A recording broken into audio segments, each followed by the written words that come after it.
tryna steal swag. Whoa, whoa, whoa, whoa. I got a big bag, I got them Big Mac. Gotta take them boys to school cause they skip class. They be tryna steal swag. Hey, what's going on, man? It is the shot clock, man. Hey, the show that everybody been waiting on. Everybody been waiting for the smoke, man. We did a lot of playoff predictions the last time you guys seen us, and so we are here, man. Um, we may get into a couple of parents reached out. They want a couple of things to be talked about. I'm gonna try to save it for next time, but if we go into it, then we go into it. Hey man, hey, share your week with the people, man. What y'all have going on? I'm gonna go first, man. I'm all about accountability and doing things the right way. First and foremost, last week on the show, I said some things about coaches and things like that. And the last time I did that, I never got a chance to really explain myself, and certain things happen in relationships. So I don't want that to happen this time. When I said coaches, who coach for the paycheck, it was more about saying that I feel us in Houston, Texas, have a lot of kids and that are pretty good. And I think when it comes to high school basketball, I've heard so many times that, high school coaches are there, to do their job. And I get it, to win and things like that. But I feel if we start teaching kids about basketball the right way from their freshman on up and each one of the levels, I think kids will be able to learn how to actually play basketball, and coaches will still be able to win. I understand you have to do the things that you feel will support everyone on your team, not individual. But I just feel that so many times we watch even some of the great players come in AAU or go to college and they really don't know how to play the game. And I think sometimes as coaches, I think we get too caught up into my job is not to get kids into college, but your job is to teach. And I feel that that's very important. So when I talked about coaches, coaching just for the check, it was mostly just straight about basketball, nothing personal. So first, I'm going to apologize for that. I don't want to take anything I say on here personal, but everything is straight basketball related. And for me, I feel like we just have to get better with teaching kids how to play basketball more than about just wins and losses for the program and things like that. Because I think when you teach kids how to play basketball, the wins and losses will take care of itself and do everything else from there. So just wanted to start off saying that. All right, man. Hey, better than me, my boy. Hey, look, man. Listen, I just wanted people to make sure. Because we not always right. Like, I've definitely been wrong. I was looking in the rosters for the in the playoff games. I definitely called a few kids the wrong name. And I apologize. But what was in the book versus what was in real life were two different things. So, but I was just joking with you. We definitely need to be held accountable because just like they say in The Watchmen, who watches the watchers? So there's nothing wrong with that. But don't be so hard on yourself, though. We make mistakes. Hey, man, some people got to take their feelings out of it. You know what I'm saying? You throw a rock in a pack of dogs, the one that get hit gonna bark. If he ain't talking about you, what you mad for, bruh? Congratulations, Mr. Taney. I have respect for the whole city. I respect coaches. I respect referees. I respect parents. But I respect people who do things the right way. So if you're not doing it the right way, it's okay for somebody to talk about it. We're not getting on here and calling you out by name and saying, Dr. Seuss, you're not coaching your team well. We've never done that before. We're just saying a conglomerate of coaches that we know, that we all know, that the city knows, has did a disservice to certain schools. It's okay to say that. Like, I'm not going to apologize for saying it. Because as much as people said to you that they displeasure, I was at games this week, all week mostly, and parents was coming up to me every day saying, man, I appreciate y'all for saying what y'all said about them coaches because other people don't never say it. That need to be said. I appreciate what y'all say on y'all show.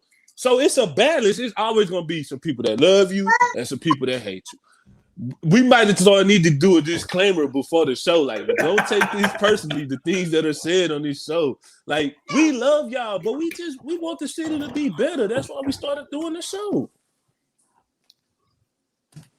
I'm here to take all my lumps. I know people gonna be talking about me personally today. I got you, Rob. I'm still here.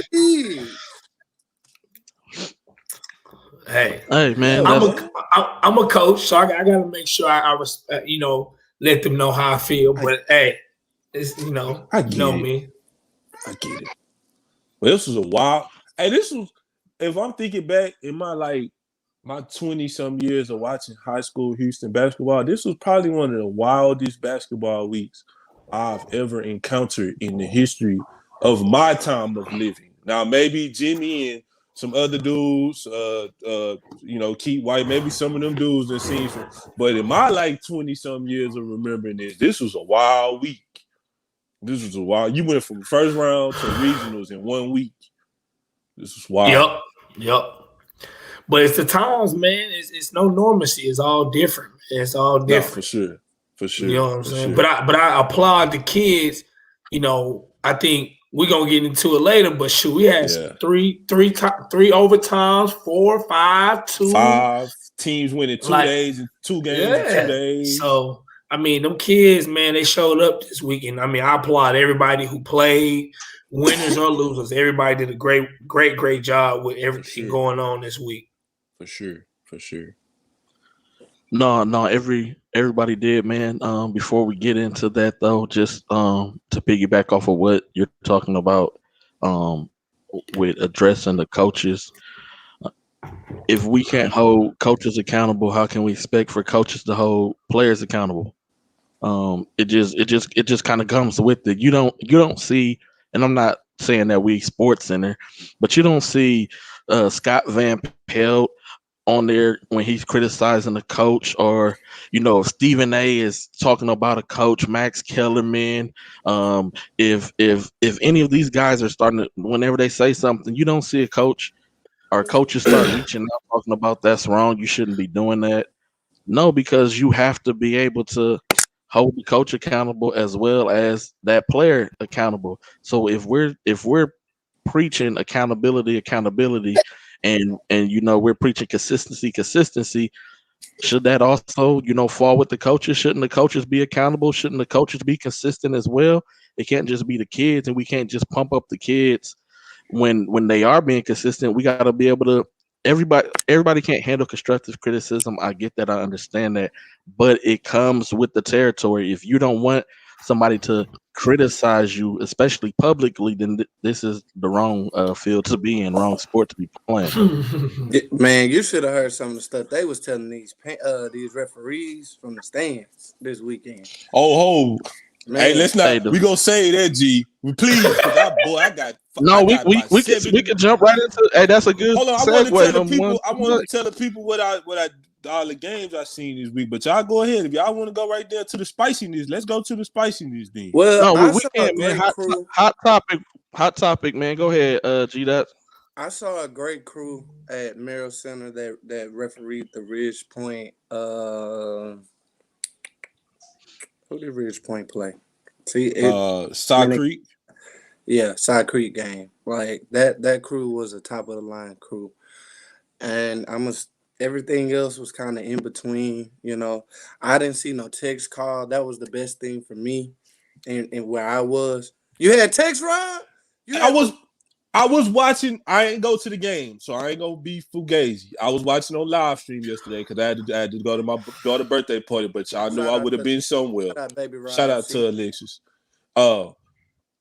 It was a crew at Summer Creek giving out double text in the third round in Manville at Summer Creek, and it wasn't like you going up for layup and I clothesline you over the head. It's like Traylon Porsche made a layup.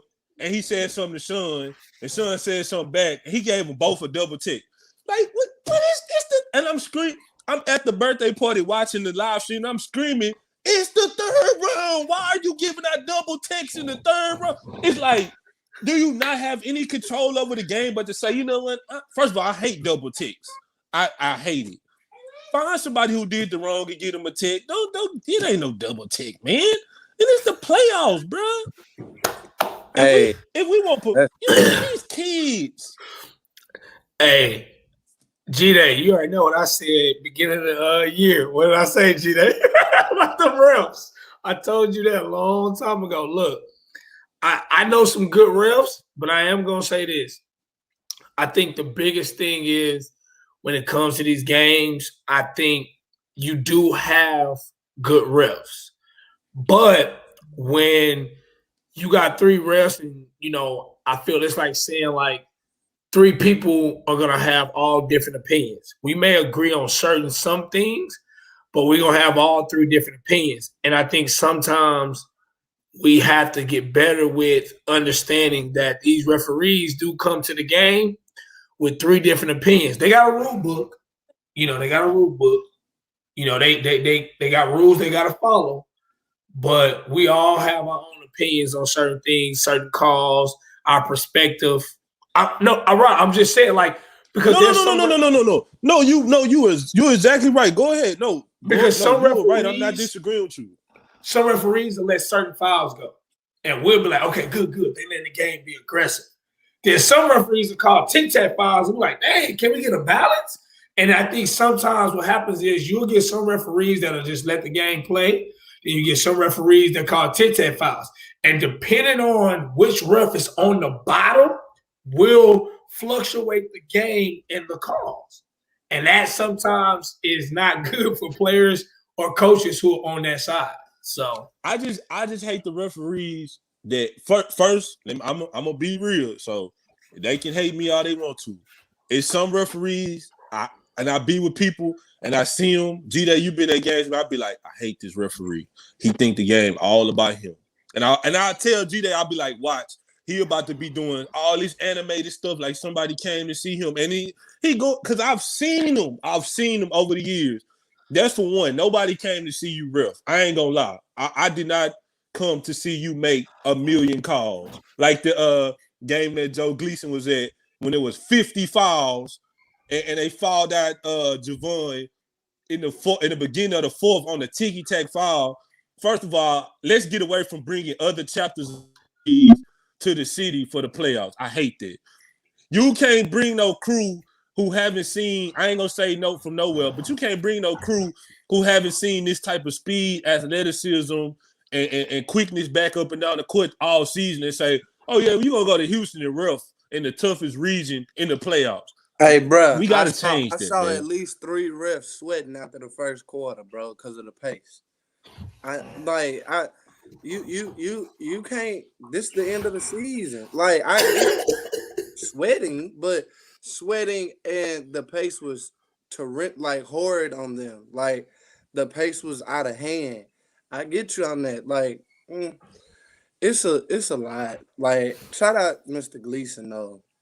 Tune in. And Aaron, I'm not trying to talk bad. Like y'all are good. I would say, Aaron, I don't know all the referees' names, but like the bald head gentleman with the glasses with the gray beard, I know he like a chapter person. He's a good referee. Aaron, you a good referee.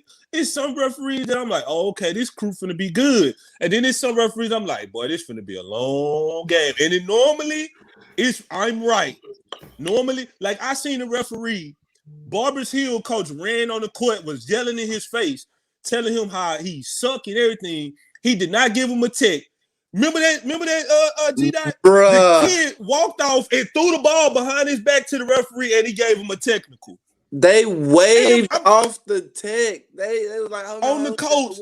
Like, and the coach said, the coach was in his face like this. You suck. Da-da-da-da. At the end of the quarter, he reached for the ball. The kid threw the ball behind his back to the referee, called the tech on him. I'm like, hey, you gonna call it? If this had been the Gasol, that man would have been ejected out of here. Cause they don't play that. Like, nah, my man was like 10 toes out the box out here, and I was just, it's definitely not no sense of normalcy up and down when it comes to refs. But you could kind of avoid all of that if you just go play. Yeah. I was telling all the kids that, man, I said, man, y'all have to adjust to the style of the referees because they never seen y'all play like this before. And we're not gonna put wins and losses on the ref, but man, some calls. Well, no. The flow of the game. And I'm gonna get on my soapbox. I watched that Foster game. Yes, I'm a home. College Station is really, really good. They are. Kiana Wynn had to sit. Kaya Wynn had to sit down the third quarter because she picked up her fourth foul early, and it was crazy. It was a tacky foul. It was one of those, you know how on the girls' side their balance isn't as good per se sometimes, which is no excuse. But it was the girl was already falling down. She was in her defensive stance, and the ref was just like, foul. I'm just like, dog, you have no sense of the game. Like, I get it. If it's a competitive disadvantage, well, then that's a foul. But if these kids are just playing, you got to let that ride. And that really impacted the game. Dog, she was killing. She was cooking. They took her. She had to sit for 5 minutes. That was the run. Fob, man, I love you, Fob. I love you. Yeah, you trying to be petty, bro. You trying to be petty. I love you, Fob, for that one. Nah, but I mean, Fob, we showed you so much love on this show, Fob. These comments are fire, though. They are. Yeah. They are. Yeah. Hey, and it is. I will say this though. I ain't gonna call no kids names, but it's some referees that I've seen at some games that I went to that really got personal vendettas against kids. For real. Well, y'all need to stop. I mean, but see, the thing about the reason they do need to stop it, but I will say this. It's so many referees that coach ref so many games now, and they be knowing some of these kids personally. So sometimes you don't even know, because some of these kids are reckless on the court. They reckless, real reckless sometimes with the stuff they say underneath their breath and stuff like that. So still you can't have no, personal vendettas, but they do be saying some crazy stuff. Hey, go ahead, G. Them college refs at the gas show, they might as well be the College of Culinary Cooking. So I don't know what that's not a good argument out here. The gas show refs are college refs, and the coaches pick them. They could be the School of Culinary Cooking of colleges. They not that good at the gas show during the summer. But the reason why he's saying that is this, and they'll tell you when you go to the gas show, the referees they're showing that they know the calls. So they're gonna make certain calls. They're gonna, it's gonna be bad to us because certain times the games be too many fouls or they making certain calls that we hold on, man, we ain't even heard of that call because they have to show that they know the calls, they know their signals, they know what they're doing. So that's why the gas will be so hard, but it's also trying to get kids to understand, to know the rules, certain things, stuff like that. So sometimes it's hard. If you don't know that gas can mess you up though when you go playing against certain and then certain refs. They be trying to show out because they trying to get jobs. So they got to. Nah, that's true. That's true. Nah, Melvin Dudes, that is correct.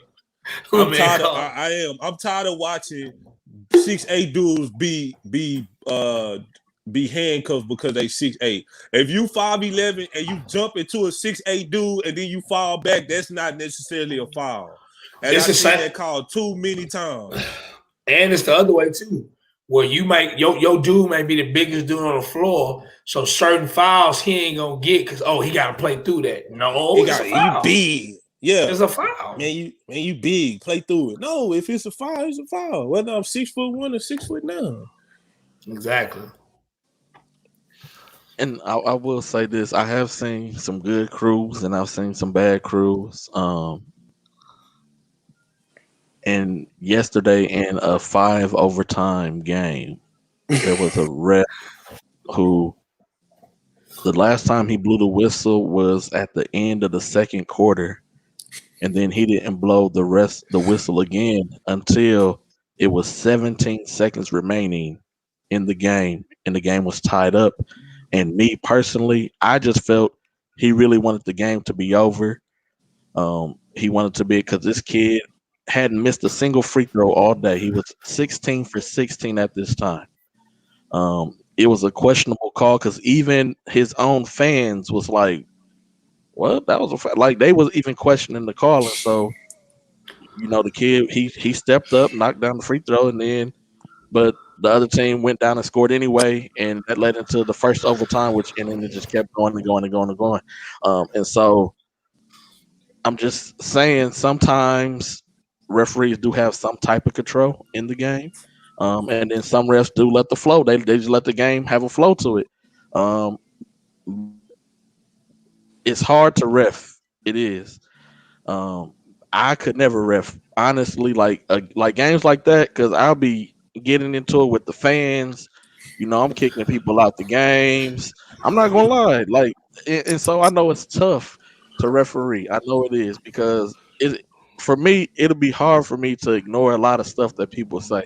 I'll be trying to pick the person out in the crowd who just said something reckless about me. That's just me as a person, man.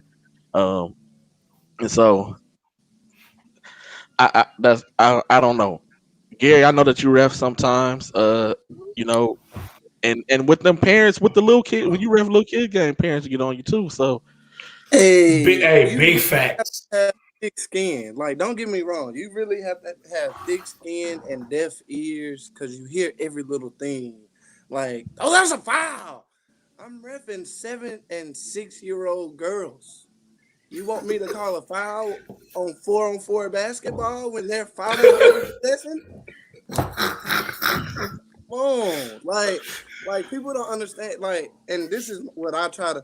It's competitive advantage. If your daughter out here is playing defense like this and she doing her best to stay in front, but they might be, a little more contact, that's not a foul because she's trying. The one thing you can do to these kids is when you start blowing the whistle, they don't like the game of basketball so much when they're young, and you can run them away from the sport, especially girls and boys young. So with that being said, it's hard. You gotta have thick skin. Like, I'm not gonna lie, I probably only called like maybe 2 techs in the last 4 years. And it took all of me to call those 2 techs because it really don't be worth it because it's kids. It's kids basketball. Now I've had to tell grown men on the boys side, hey, both of y'all sit y'all ass down. We're doing this for the kids. Stop being a fool. Like, cause some of these coach parents are the worst. Oh man, my point guard getting hacked. My point guard getting hacked. Son, your child is like more developed in basketball than a lot of these kids on the court. So you want me to even the playing field on top of that with more foul calls? What? This man better take this bucket and keep going. Like, and one. Sit your ass down. Like, let the I mean, kids be kids. I hear everybody hollering and one man Yeah. on almost on every bucket. Kids, even in pickup games, kids don't even be getting fouled and they be hollering and one. The different Hey, time. I wonder, since Fob trolling in the comments, I wonder if Fob would get on the show since he want to troll in the comments. Fob, you want to get on the show, Fob? Can you? Are you not gonna? I might not be a big enough name for you to respond back to, Fob. G-Day might have to ask you, do you want to get on the show? Since you want to be in the comments trolling, you want to get on the show, Fob? And tell us why you trolling? Why you why you holding the flag for that comment? Or do you feel like that was directed at you, Fall? Or G-Day, you might want to ask you, because I might not be a big enough name to talk to Coach Fall. Let me Well, go. And see if he responds to that. I don't know if I don't. He probably watches the show on a regular basis, man. You never know who goes back and watches the show. Just because they're not on here live, don't mean that they don't never Well, watch the no, show. he watching the show right now, and he trolling in the He comments. is. So I'm asking him, do you want to get Well, on the show, Fall? that's because last week Ant made a statement about coaches And who only Katie. coach And get parents paycheck. loved it. And parents loved it. parents. They do. They did. I could name 9 to 12 parents right now over the city of Houston that told me we love that kid, Anthony Willis. He needs to keep talking.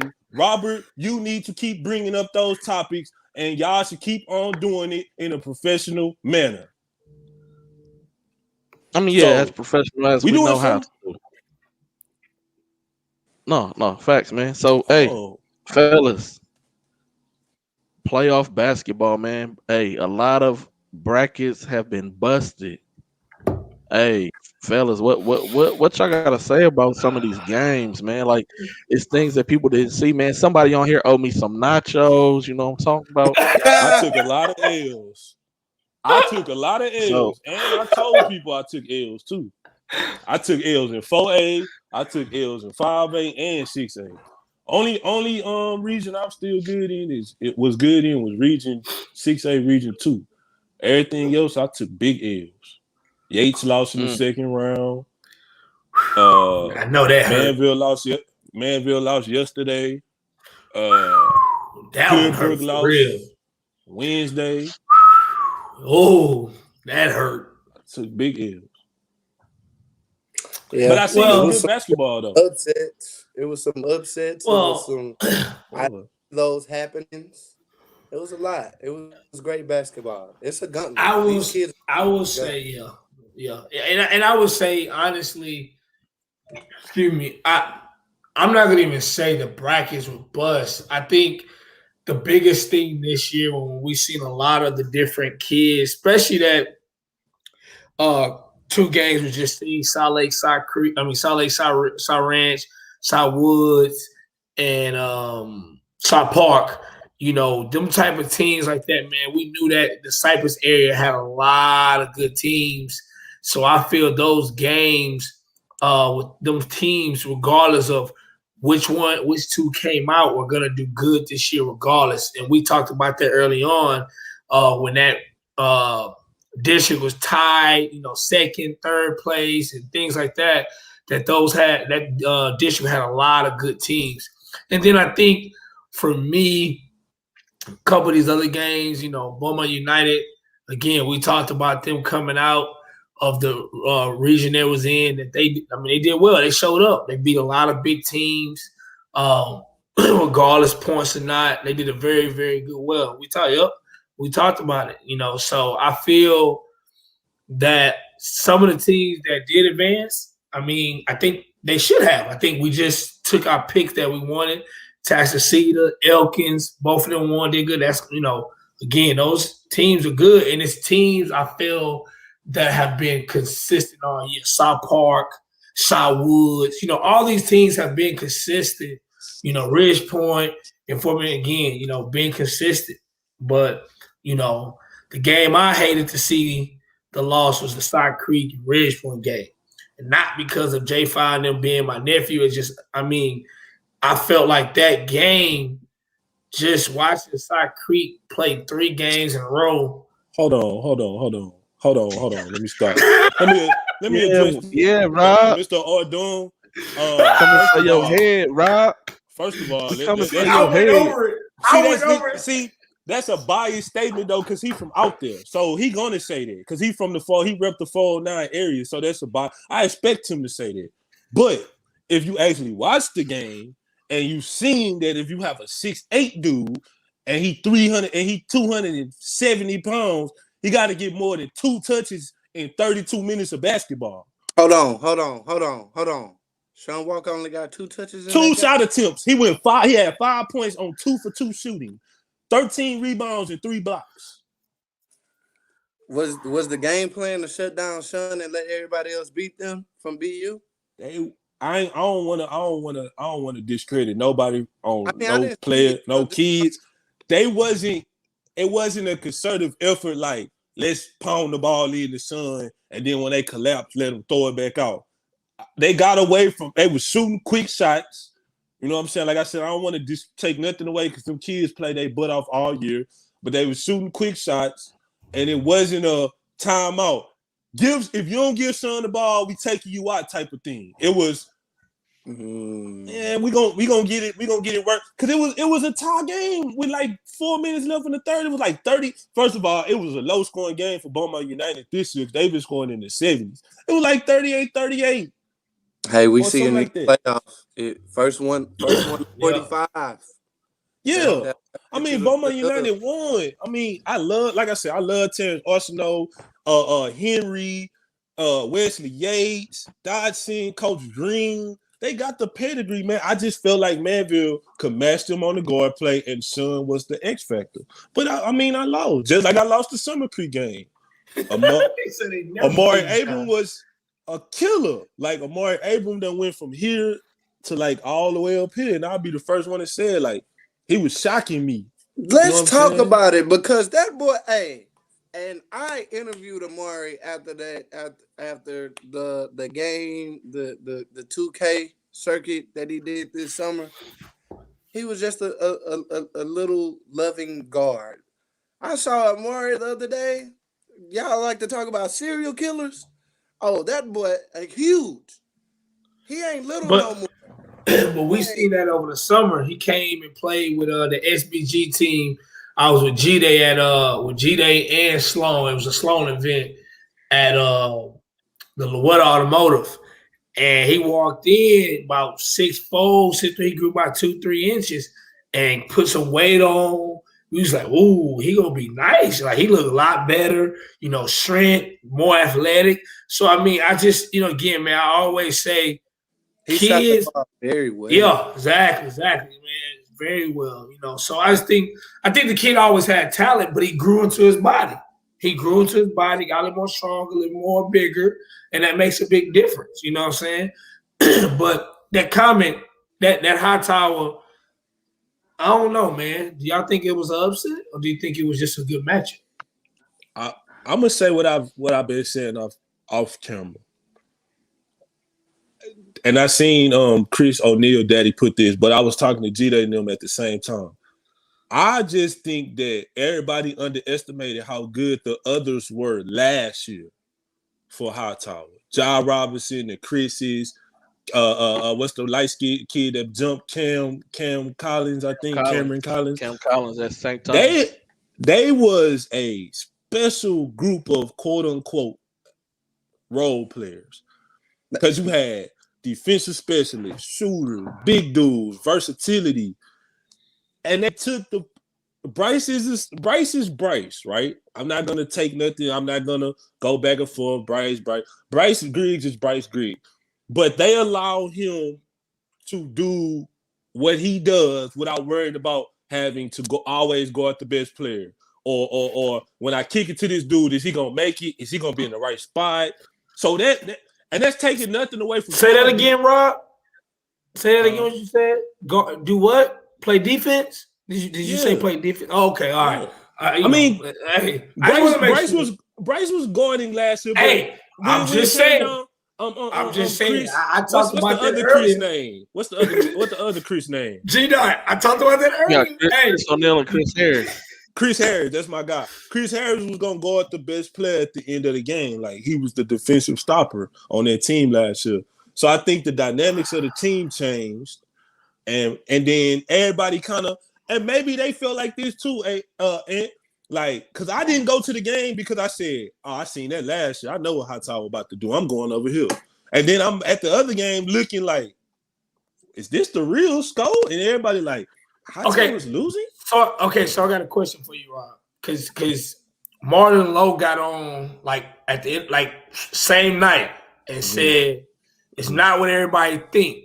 He was getting double team, triple team. Okay, so my question, and I don't know if this coaching, whatever. Hey, before you continue,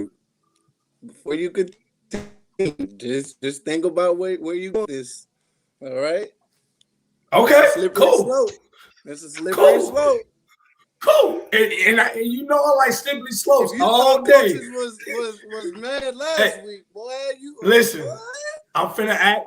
It's all good. Anyways, because it's a question I want to know because it ain't about nobody. It's just trying to figure out if Kadri went in and said, we gonna stop Bryce Griggs.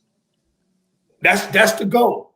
And I think the biggest thing that a lot of sometimes I've heard coaches say, they not trying to give like a high school kid or something that much credit, whatever. Which Bryce Grizz got a lot of credit, where they don't want to do like boxing ones or triangle and twos and type stuff and things like that to take a certain kid from out the game. But obviously, Crosby did that. From what Martin Lowe said, is that they basically was throwing bodies at him. So why didn't they go towards PJ Hagley? Why wasn't they throwing? They mentioned PJ Hagley. PJ Hagley had. We knew that was a matchup of great guards.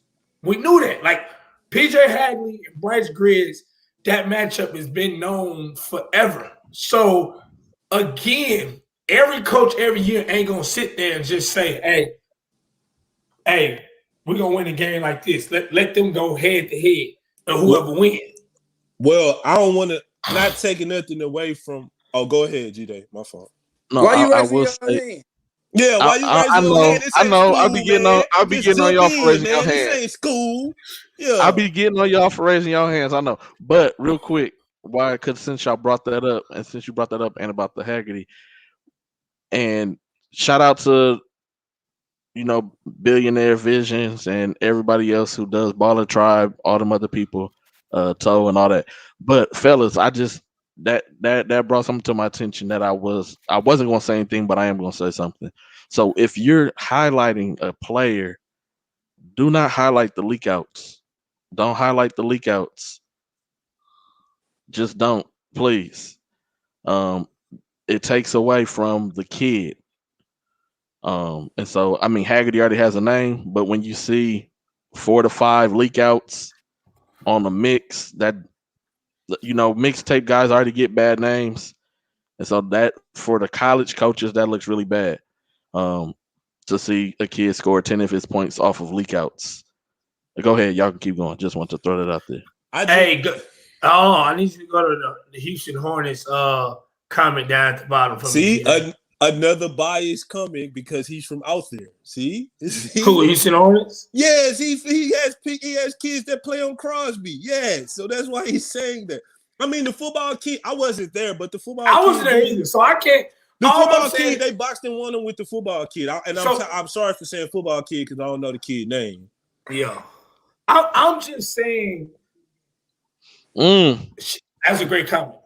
Great comment. If you me and them, let's have a conversation in person about this comment right here. I just feel like Coach Wood, the games that I've seen Coach Woods over the last 3 years, he does not play exotic defenses. He likes to play a man-to-man style of defense. And I'm not mad. Did you ever seen anything different? Maybe I'm wrong because we could be watching the same game and get a different perspective. But I agree with you because the reason why I say that, I'm telling you, like, because I know some people, coaches, college coaches, trainers, like we was at today. Like I coached a 14U team this weekend. I did not play against a man the whole time. All 4 teams played 2-3. You know what I'm saying? So sometimes some people, and that's why I asked that question because some people believes that, and it's true. Like we gotta teach the kids how to play man because when you go to college, when you get to if you go further on, whatever, you play man. Understand that. I just again sometimes if what she just said, like okay, if I'm gonna coach to win, and which Crosby did, they basically went and said we're gonna play like this. We're going to do this. It had nothing to do with what Coach Woods, and that's why I asked the question because it wasn't shot at no coaches. It was just asking a question because I didn't go to the game. That's why I asked the question. I got one for you. So, like, look, it's really all about philosophy, style, and dictation. Like, like Woods is not going to draw, like you said, draw up no exotic defense because his philosophy is probably you're gonna have to outscore me. Like so when you play and you just playing offensive basketball, and then another team is saying, well, we just gonna live off defense and we'll take what we might. it's just different comparing and contrasting of styles. Like us at Bel Air, we gonna live off defense. Like we not really drawing up an exotic offense. We gonna let our defense lead the turnovers, lead to points, lead to transition. So watching Hightower, and granted, this is crazy because I watched them a lot last year. I didn't set eyes on Hightower not one time this year. But knowing how they play and the type of style that they play, it's outscore us. It's not oh we hoping to get locked down and into a defensive battle. And it was like that last year, even though they had great defensive players. They had length on the wings. They had 2 top 5, 3 and D guys in the Chris's. You know, Cameron Collins was long. Like, even when you take John Robinson out, you could go fast and go long because they was trying to point. So I just feel like Hightower philosophy in that Crosby game was, all right, PJ, you a scorer. Bryce Griggs is a scorer. We're going to get a scoring playoff game, right? And then you got to make those adjustments in the halftime. Like, okay, well, now we see that this is not going to be an offensive shootout. Okay, so let's change some things. And that, I think we probably need to be talking about a little bit more. Coaching plans and dynamics at the beginning of the game, they're 100 for 100. They always work. It's not what Mike Tyson says. It's not until you get punched in the mouth, till you figure out what you got going on. So I think halftime adjustments is something we probably need to talk about a lot more going down the stretch in these playoffs. Because some coaches have halftime adjustments and some coaches don't. And I guess the reason why I also asked the question is because every time I feel like sometimes somebody who we as a city, put up here, when they lose, it's a lot of excuses of why they lost, why this, why that. It just can't never simply just be basketball. Like Crosby beat Hightower. That's what happened. Then Crosby lost the next game. That's what happened. And see, that's the crazy part. Like, I think you get up for certain games, and certain games are really, really big for you, and then other games is just like, okay, we're gonna go out there and play. It's the game after the game. Go ahead. No, real quick to stay on what Ant just said about, when you hold a player up really high and then they lose, then there's different excuses. So I wasn't here for the Fox era. So what were the excuses when he was losing in the playoffs? No. See, ain't nobody make no excuse, because you can't make excuse for Fox because Fox was a kid who played both ends. He didn't need excuses. Why not? Because again, what I just said, we knew the Fox played. His team wasn't never like, I ain't gonna say never good. They had pieces. Right, they had team. That's the whole point I want to bring up. The team, yeah. Well, the team that he went to the regional finals with, was worse. If you would take Hightower's team last year versus Hightower team this year, Hightower team last year would win every time. They would beat them. But that's my point.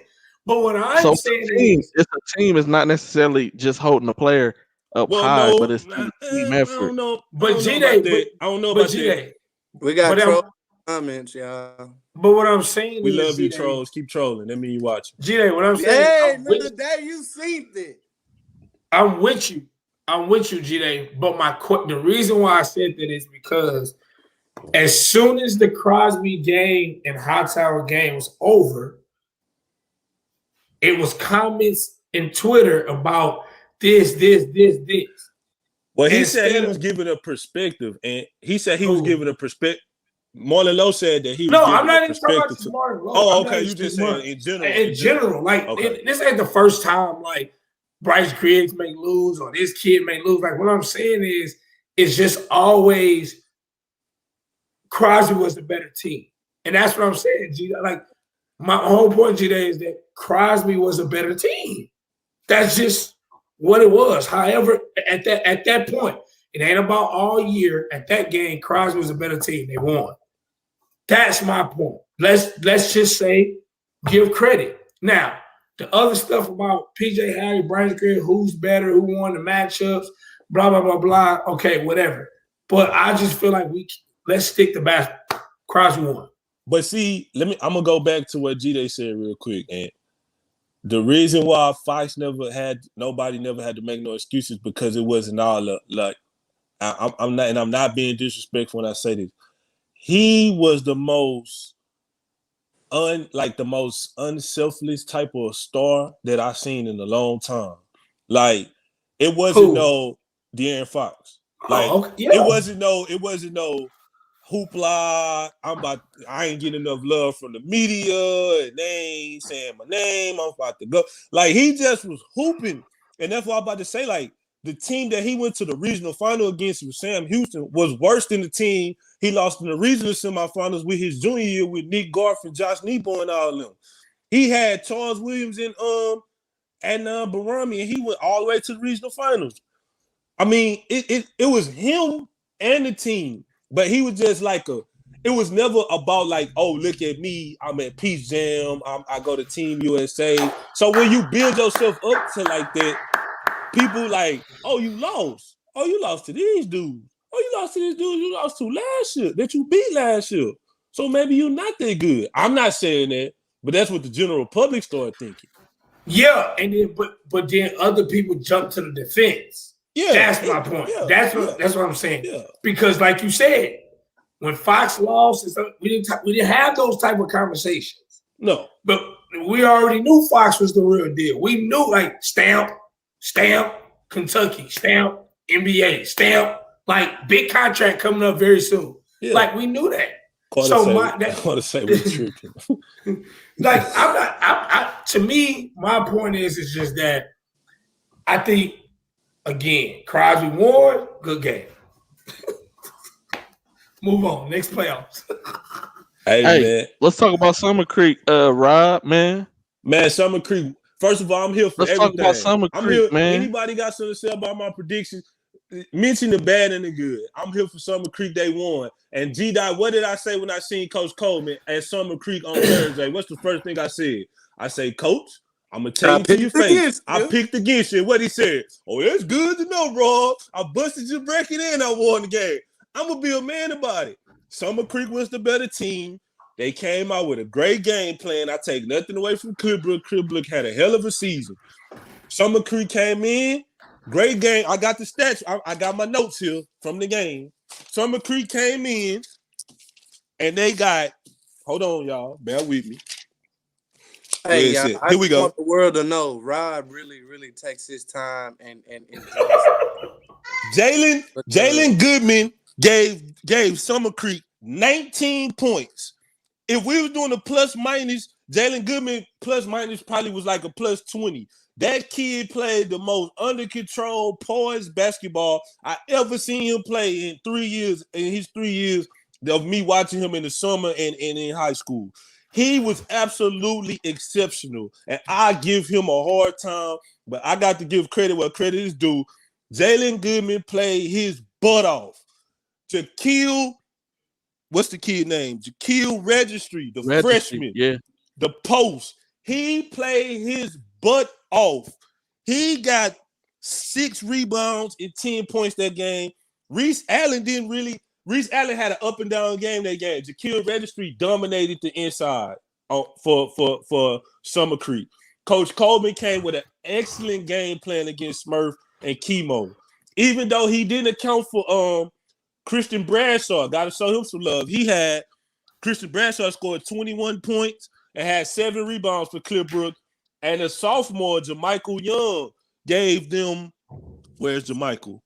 Jermichael had 11 points and like 8 rebounds. They made big shot after big shot, but Summer Creek's press was smothering. But I ain't gonna lie, give Rob credit. He did say coach at Summer Creek was a good coach, and I think these last 2 games he showed against Clearbrook and against Shadow Creek that he's a good coach and he's gonna win his team because I was at a game and Another media guy was like, he didn't think, Press was going to do a good job against Coach at Summer Creek because Summer was a good coach. But Shadow Creek had the better athletes.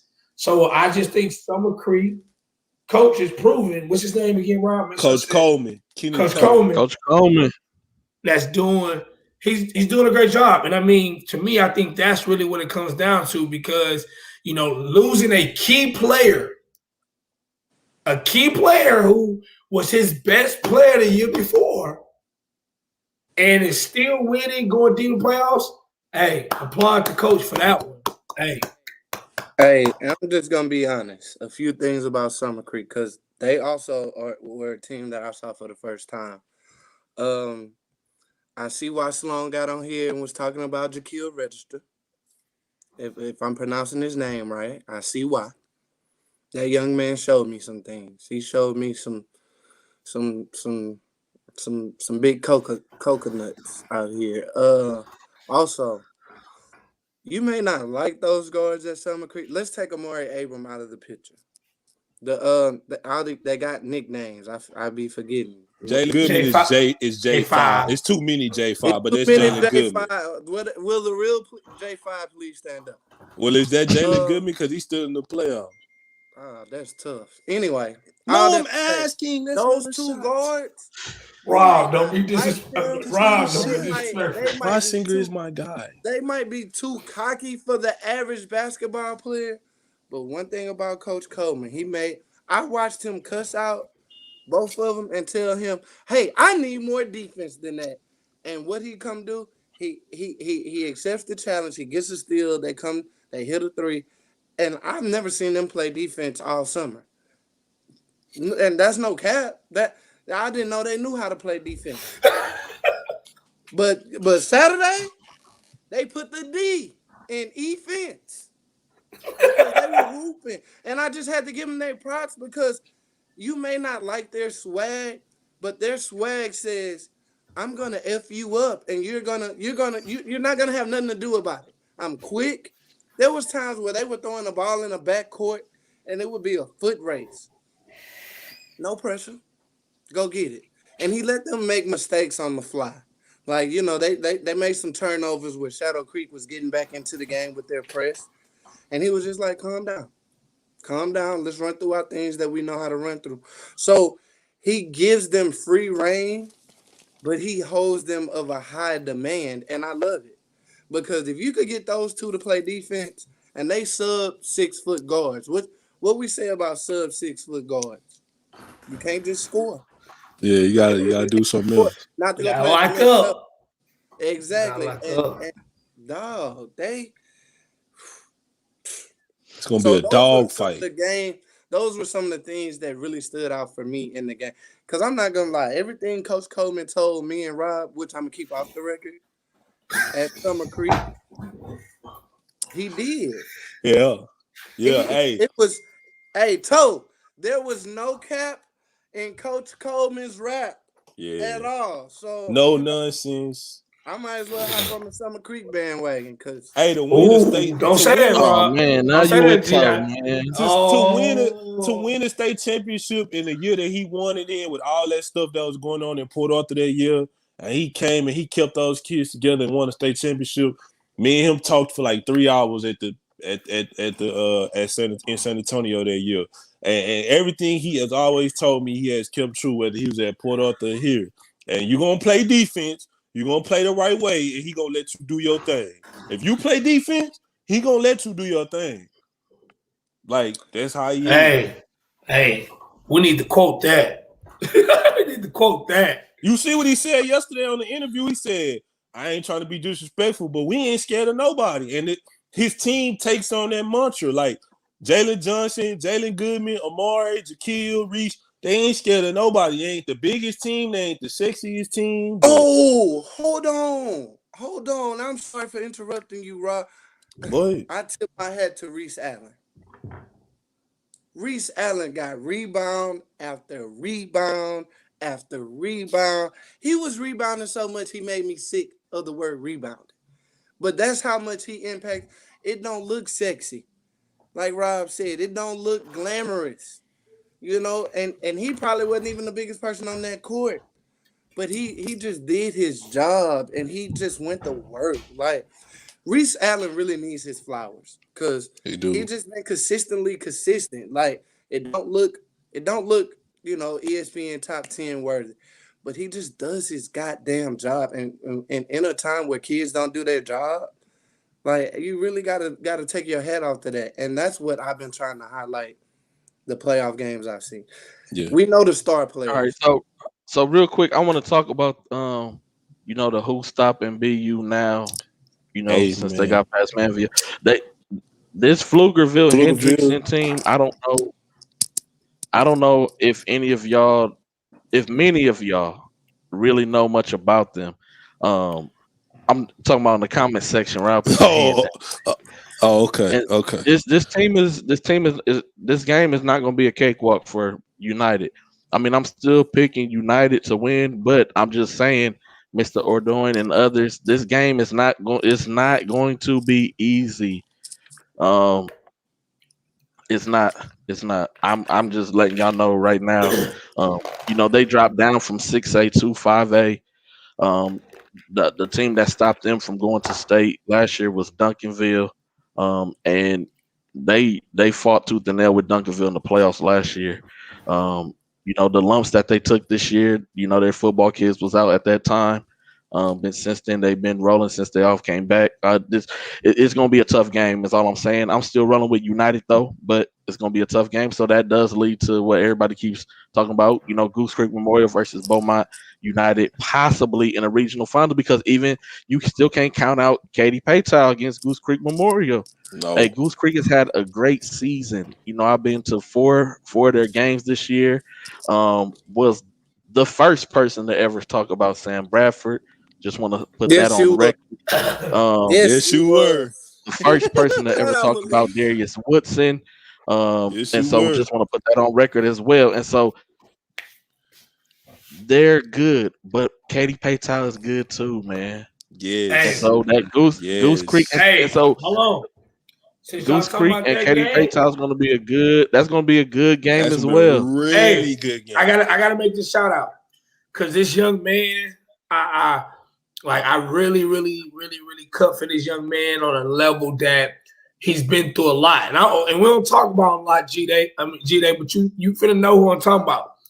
Kai Watkins at Katy Paytow is the real deal. Like, he had a lot of injuries on at College Park and things like that, different things, bouncing around different teams. He used to play for Stacks Elite, played with Texas Takeover this past summer, had a couple of injuries earlier this year. He's the big reason why Katy Paytow is doing very well. Not saying other kids, but he's playing big-time basketball. He's going to be one of those kids that may end up going JUCO or something like that, but it's going to be a big-time player. That kid's athletic. He can play. He's long, can shoot. He's one of them kids that early on was very ranked. A lot of people knew him and things like that. And then now, you know, kind of dropped off about a year or so, injuries and stuff at College Park. And now he's doing a great job. So I really want to see if it gets to that point, Goose Creek Memorial and Katy Paytow good, because both of those teams are really good. I think they got guards both sides. You know, Big Charles is playing real good. You know, so but Katy Paytow is deep. They deep. No, Katy Paytow is deep. Katy Paytow is deep.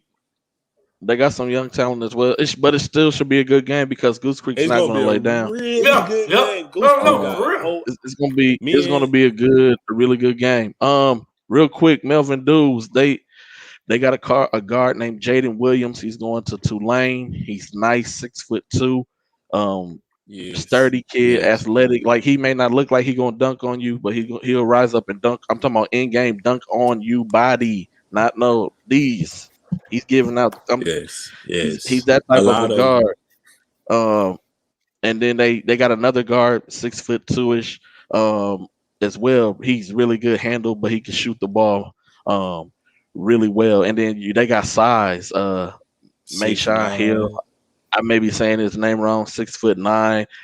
Got some other 6, but they're not like your 6'9" slow, sluggish guys. Like they're decent, and so it should be a good game, man. That It's gonna game's be gonna be played at Cypress a Falls High School heavyweight this matchup. Tuesday, man. So if anybody feels like going to the game, man, go check it out, man. I may stop through. I got some Why tough are these decisions to make. games on Tuesday, bro? I got some tough decisions They to have make, to. It man. got to be Tuesday and Saturday. Yeah, Tuesday Gotta then be Saturday, Tuesday and and Saturday. then turn around. So Tuesday you got regional semifinals. Then Saturday you're gonna have regional finals, and then the following Tuesday, then you got the state semifinal game. And so Region One plays against Region Two, whoever wins those regions, and then Region Three plays against Region Four, and then on Friday you got state for Region One, Three, and Five, and then Saturday is 2, 4, and 6. But San Antonio is gonna be really busy. Not this week, but the following week because you also got girls state. Girls is Wednesday, Thursday, and then boys is Friday, Saturday. So Wow. some people are gonna be down there for like 4 or 5 days. Um, How many down days there, you gonna be down there, Mr. Day? well, not 4 or 5 days, Nah, man. I not four or mean, five days Next, hey, what about this? We got a couple games at Stop at Park. Delmar as well. Oh yeah. What side? Yeah, Side Park got Duncanville, and I can't even whoa, remember the name of that hold on. town. Let's back up real quick. Then some Where people we on here backing pick. up to? Then some people on here pick Westfield. Huh? Lord. Then some people on here pick. We talked about me losing. Then some people on here pick Westfield, and would laughed at me when I picked South Park. Yeah. Rob want to back up to y'all picks last Yeah, week, man. let's back up a little bit. We ain't gonna just highlight all my losses. We gonna highlight some other people's losses too now. Some other people took some L's up in here too now. I got some of them right. Somebody told me I was crazy for picking Heights over Bush. Yeah, I did, man. I ain't gonna say no names. Dude with a hat on and dude with some my picks headphones. were dead in the water early. Exactly. No, I did. We got man. to see some good games though. I had man. Bush winning the game. I did. I ain't gonna lie. Hey, one of the best games nobody really talked about though, real quickly, and I know we moving on, but me and G-Dot was the Goose Creek and Northside game. That was a really good game, a really evenly matched game. You wouldn't think Northside had a chance. They came out with a great game plan. Both crowds was very. I tweeted it reminded me of the good old days from 2019. It was both crowds was energized. It was ebbs and flows in the game. They was punching. They was getting knocked down, getting off the canvas. Ronald Holmes was. I had to take my hat off to Ronald Holmes. He left everything on the court, and I tweeted about him as soon as the final. He had matter of fact, I'm gonna say it stands. Ronald had 39 and 5 on the back, and he twisted both ankles, and he had turf toe. But he had 39 and 5, and Johnny Salazar probably hit like 8 threes. He had 20, 25 points. But as soon as the buzzer rung, Ronald walked over to the Goose Creek coaches and shook every coach's hand and congratulated them before he went to the back. When he came out, he was talking to us after the game.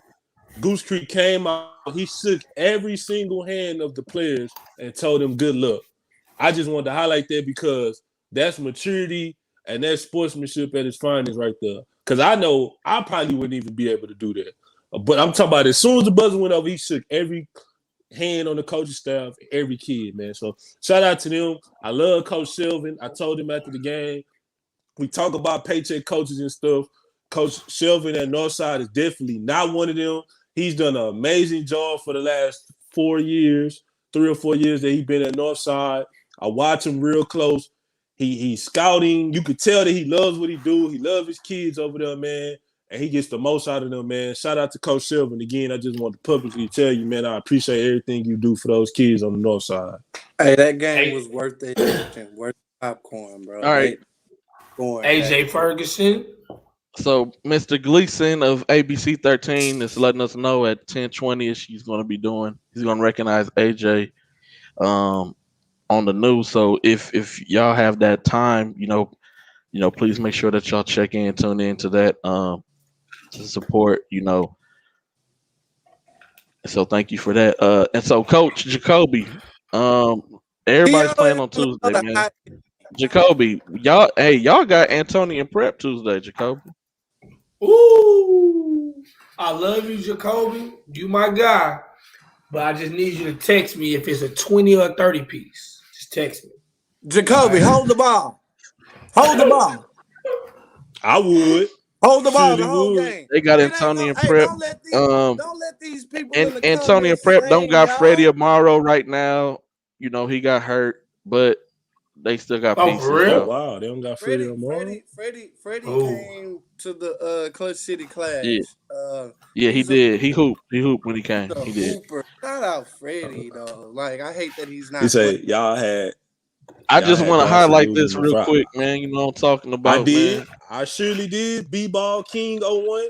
I surely did That's pick right. Dickinson over y'all. Yes, I did. And they lost. And Hey, Dawson played. hey, Shout out to Dawson. great Played a coach. hell of a game yesterday. Great Yep. coach. They almost won. Pascal. And I tell people Yes. about AJ all the time, man. Man. AJ Richard. Hey, Richard. Yeah, He tough. he is Hey, myth. So if I could give an award called Mr. Fourth Quarter, I would give it to him because cause every game that I went and seen him play, he destroys in the fourth quarter. Now, if he can start a game the way he finishes games, he would be tough. class I man. would like to see that. And then like another kid, like if I can have a sixth man of the year, I would probably give it to Jalen Bernard as my sixth man of the year. Who? Uh, Who? Jalen Hey, Bernard, man, Anthony, beat me in the group chat after the show, please, sir. averages double figures a game, comes off the bench. I would give him I my never. sixth Hey, man. Jam, baby. bro, look. Preseason jam, baby. Look, like I told you, the kid is good, man. The kid is good. But it's just. I have a Ain't nothing wrong. I I just have like a question. that. Oh. I don't get too many wins out here, so I just like Everybody, I got a shoot from question for the everybody. Jacoby said he needs well wishes and prayers from us. You don't need prayers if you hold the ball. Hold the balls, dog, fam. You don't realize how fragile these kids are. Once you hold the ball, they get all frustrated. They get to start shooting real quick. They Hey, out of their game plan. listen. Hold the ball, Jacoby. Oh, you the Hey. one told Glover to hold the ball against Stratford then. Hey. For 4 minutes and 19 seconds. Hey, Rob, we were missing Jacob Cole, the kitchen sink. I'd have held the ball longer than that. Be thankful. It ain't no see, y'all tripping. We made it back to the playoffs. A lot All of right, people so in this Jacoby, comments and You chat. stole Rob, my question, Jacoby. You stole my question. I was just for to ask that what was the most shocking loss this week. Thank you, Jacoby, for your fast Twitter he finger. said shocking win. The most shocking win to me. Man, I gotta go He back to said. He said. He said. What was the best game game this weekend? or shocking? What Oh, was the okay. best game? I got College Station as shocking win for me. They walked in, they had a game plan. And those girls, College Station, and of course I'm talking about girls, but those girls would have stuck you up in a phone booth. Like that was my most shocking win of the whole week. Boys side, I'm not gonna lie. I thought Dawson had that game won until Atascocita they never got flustered. Cause I remember texting y'all, Atascocita really not shooting that well as they shot at the beginning of the season, but they pulled it out because good coaching. Good coaching. So those would probably be my two. My shocking. I mean, I ain't gonna say shocking, but was Ridge Point and Sock Creek for me. Hey, you know what? I can see how that's shocking. I'm not gonna lie. I really thought Side Creek had more kids than what they did. Side Creek showed up to the playoff game with eight boys. 8 or 9, if I'm not mistaken. Like they looked really. Like Braylon was gassed, and this is my thing. What they been I felt playing? like Braylon should have They been been in the playing. game a little bit longer, but they were gassed. He had to rotate everybody They been in playing and that out. game. Yeah. It was Then weird. the other one I will say too though is and this is because I didn't really watch them Goose Creek Memorial. I think just shocking overall for me. I didn't think they were going to be this deep into the playoffs when you think about all those teams over there, stuff like that, High Tower, Crowder. I just didn't think they was going to be this deep. I'm just telling you, I didn't. I mean, I'm just gonna be honest. I did. No, I respect your honesty. I did say know. I did pick High Tower, but I said if Goose Creek get to the third, I said Goose Creek dangerous, and somebody Carter said that they was catfish. But we ain't gonna talk about that though. I respect all y'all picks, right? But I said on this show last week, I said in order to beat this team, you got to have 3 stars. So I wasn't even paying attention to this game. And shout out to my man, Coach Joe Sieg in Silsbee, Texas, man. I did not see Silsbee beating Yates in the second round at all. I forgot all about that. That is a monumental win for Silsbee with mostly freshmen and sophomores carrying that team, man. And then they went back the next day and beat Wharton in less than 24 hours and made it to regionals. Wait, hold on. They played that game the next day? They had to play the third round game the next day. They beat Wharton the day after they beat, like 12 to 14 hours later, they beat Wharton after they beat Yates. Fam. So you got to think about that. A lot of these kids was playing in that middle school tournament like 11 months ago, and now they're in the regional. I watched those Silsbee kids play there, and I thought they were going to be pretty good, but I thought it was going to take 2 years. And we talk about we talk about, like I said, we talk about coaches. Oh, hey, what did he just call? Hey, that's tough. I didn't say it. Y'all called the audible, Braylo? I didn't say that. I didn't say that. Y'all called the audible? Oh, Braylo. Sam Bradford, the GOAT. Hey, y'all know what, bro? I really hate the fact that y'all don't have y'all hats on in the house today. Boys, not even in the comments. I forgot about that. I came from the birthday party. I forgot about it, man. I definitely got y'all next week, though. I got a fresh cut, so you know what I'm saying. Hey. Sam Bradford. Ain't nothing fresh about my head right now. Yeah, we did speak on Crosby and Hot Tower. Yeah, we already talked about that, Jacoby, man. We're not gonna talk about the extracurriculars. You gotta go back and watch that, man.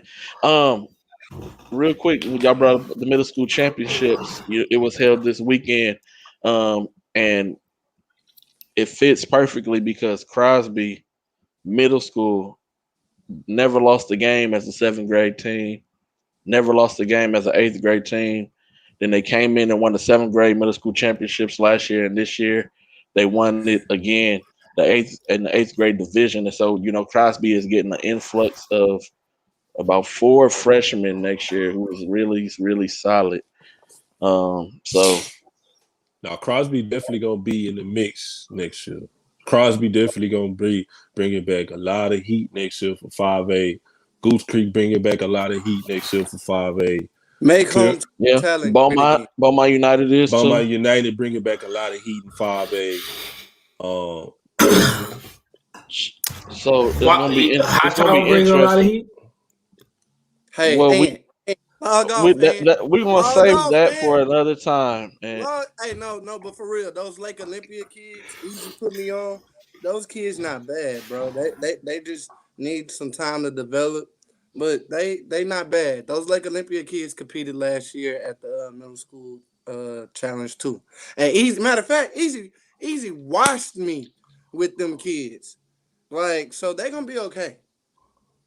Hey, so Caleb Davis said, was Shadow Creek losing the upset? For some, yes. For others, no. It depends on who you ask. Everybody has a different opinion on it. Um, for me, it was a toss-up game. It was. So I didn't even pick a winner. Mm.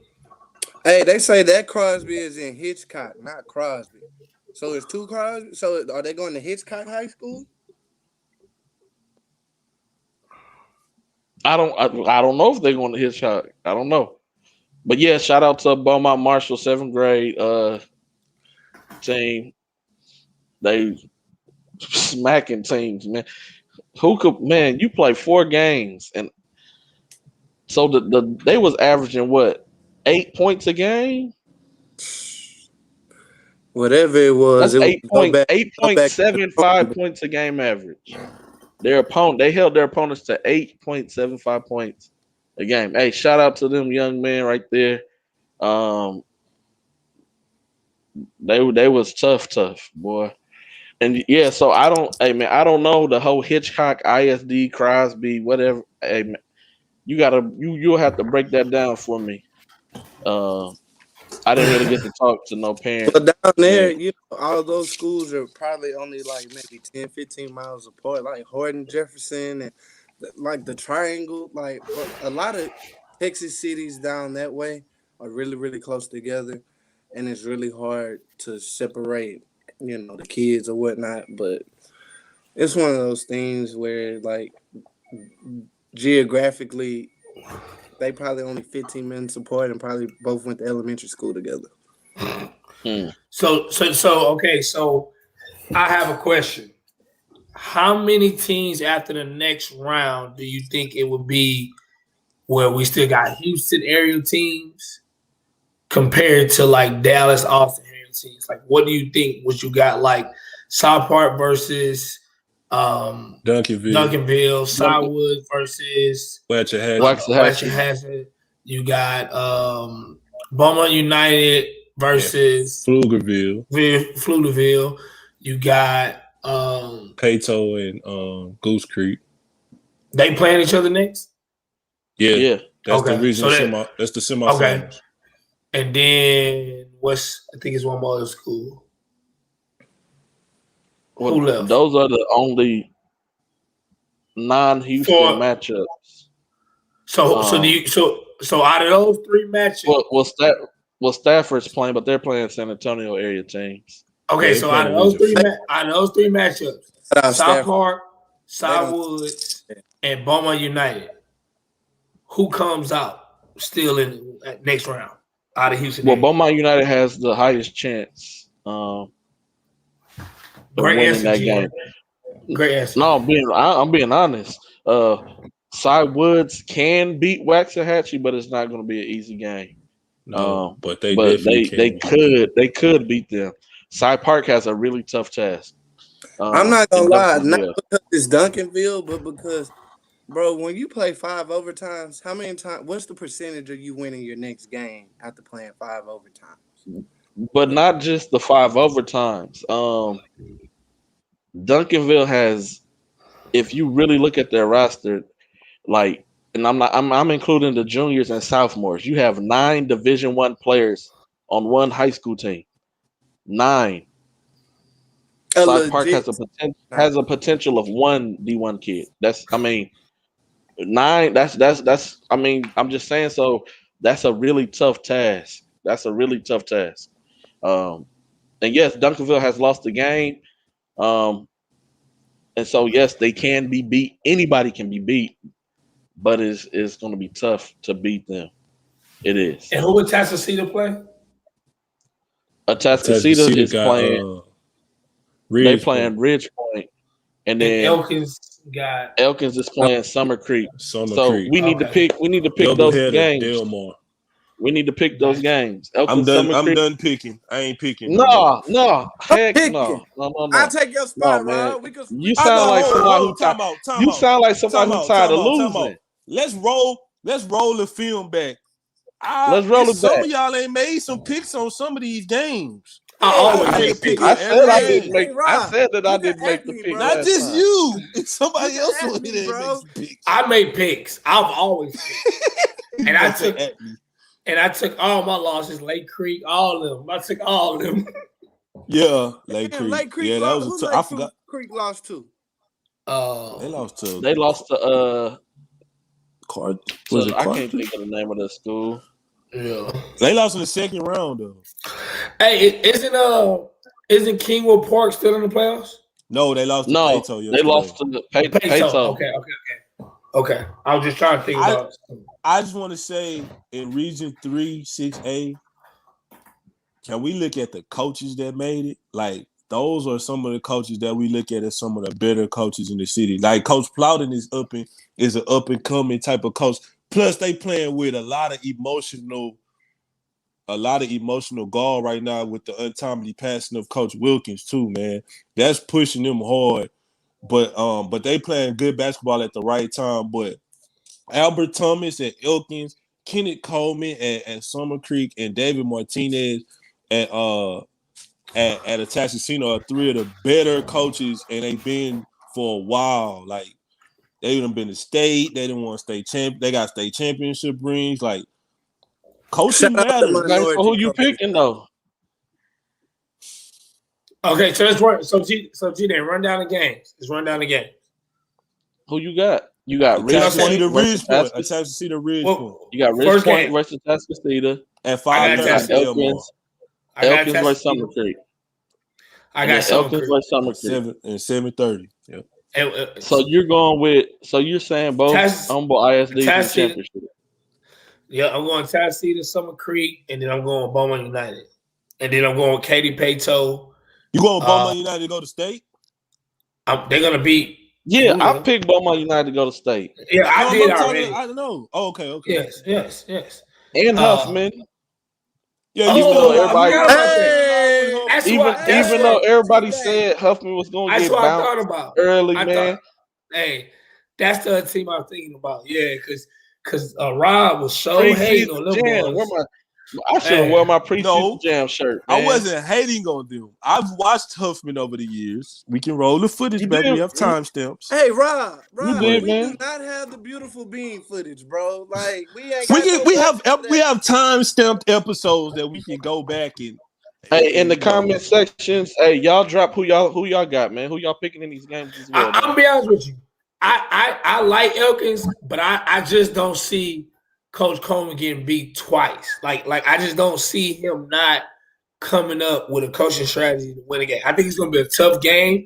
And if Elkins do beat them, I'm like, okay, that's cool. Yeah. But I just think Coach Coleman is going to try to do his best to figure out a way to come out and win. That's just how I look at it on that end. Can I make one of those? Mr. Dudes, man, I want to address this real quick. I don't know where that game gonna be, but I can tell you this: the Duncanville High School has like 4,000 or 5,000 kids. Cypress Park High School has a little bit under 2,000 kids, and they're playing at a high school that has a population of 500. What are they playing at? Goofy. What are they playing? Fieldsville or something like that. In the middle of this school got 500 kids total. The high school has 500 kids. It's a 2A high school. In the gym, they're playing at a 2A high school. So Duncanville is one of the biggest high schools in the state of Texas. So y'all telling me they're going to put those two teams in a school where probably Cypress is bigger than the city, first and foremost. Yeah, Cypress the city only has AJ graduating class is bigger than the city, fam. Probably the so. City, the city probably doesn't even have over 2,000 people in the city. So I'm glad that you brought that up. East Chambers will be too small for that matchup, but hey, I don't know where that game will be played because, like I just said, Duncanville and Cy Park is playing at a school that only holds 500 kids. It's in They say it's in Fairfield. Yeah, but the school only population is 500.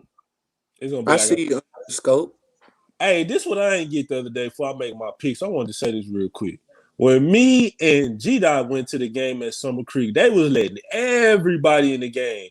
So why yesterday they wasn't letting people in when Manville was playing Beaumont United? Like they was kicking people out or like turning people away. You remember that, G-Dot? We was like they literally had a pre-corona crowd.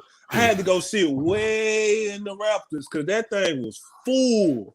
So you turn around 2 days later and now you want to put COVID restrictions when people that drove all the way from Beaumont? First and foremost, shout out Coach Dixon. She the real MVP. She is Coach Dixon. I love you. Even though you played for Dallas Lincoln, I still love you. You the real MVP. You done made it to 4 regional tournaments too. We ain't talking about the girls tonight like that, but you done made it to 4 regionals. Shadow Creek won, right? Shadow Creek girls? Yeah, Shadow Creek girls have to play. They playing Side Creek girls. They playing that rematch from that game. We got the showdown. Which we kind of they play Tuesday at Merrill Center. But I just wanted to shout out Coach Dixon. She doing a hell of a job with the lady Bulldogs over there. She the real MVP too. That's a tough matchup, man. Yeah, they played that matchup in December when me and G-Dot was there at that girls' I know. At Delmore. What school she coach? What school she coaching? Coach Dixon. Yeah, Summer Creek. Summer Creek Bulldogs. Summer Creek. Even though she from Dallas, she went to Lincoln. South but Dallas. Coach Dixon, if you watching, who's Summer Creek playing against? No, they lost. They lost to Side Creek. No, they lost. Shadow Creek got Side Creek girls. Yeah, they lost to Side Creek last in the regional finals. Beaumont United got College Station at Cy-Fair High School. The Lady Timberwolves. Hey, Beaumont United girls is undefeated. The Lady Timberwolves. So Beaumont United girls and boys are both undefeated, varsity. Hey, real quick. Let's talk about how great certain school programs are. Katie Tompkins girls and boys, Ridge Point girls and boys, Shadow Creek girls and boys, Side Creek girls and boys, Summer Creek girls and boys, Bel Air Baller Brand girls and boys, Beaumont United, somebody, Heights girls and boys. Shout them out, Rod. Hey man, 8 programs that have girls and it's a couple more. It's a couple more out there. It's a couple more. Yeah, Kingwood Park girls and boys was both good. Yeah, Clear Springs. Well, no, Clear Springs ain't make the playoffs, boys, but it's pretty good. Yep, Side Creek girls and boys. Yeah. Yep, that was good. Talk about it, Mr. Ann. Picks. I'm gonna take Atascocita. No disrespect to Bridgepoint. I just think I said it in the beginning of the season. I think Atascocita kind of had a destiny to get to state this year. And on the other side, I'm glad I'm gonna be there. That is gonna be a hell of a matchup. Chris Johnson, Amari Abram. Man, I'm gonna have to take Summer Creek, man. They done won me over. After I seen what I saw from Amari. Oh man, after they beat your pick to win the region, you rolling with But them? I mean, just the totality of the team. Big Toe paid you, didn't he? Nah. He could never Toe paid you, man. Nah. I'm not gonna lie. That Summer Creek Elkins game, and I hope this gets back to Chris Johnson. If he can get out of that game, we really need to talk about him being that guy. Because we all know Coach Coleman is gonna send the kitchen sink.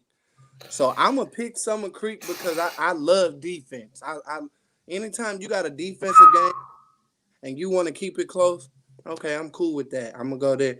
But just know, if Chris Johnson and Elkins get out of that game, and that game is not like nothing funny, like a one possession game, and it was, 6-7 points, we gotta have that talk about Chris Johnson because hey.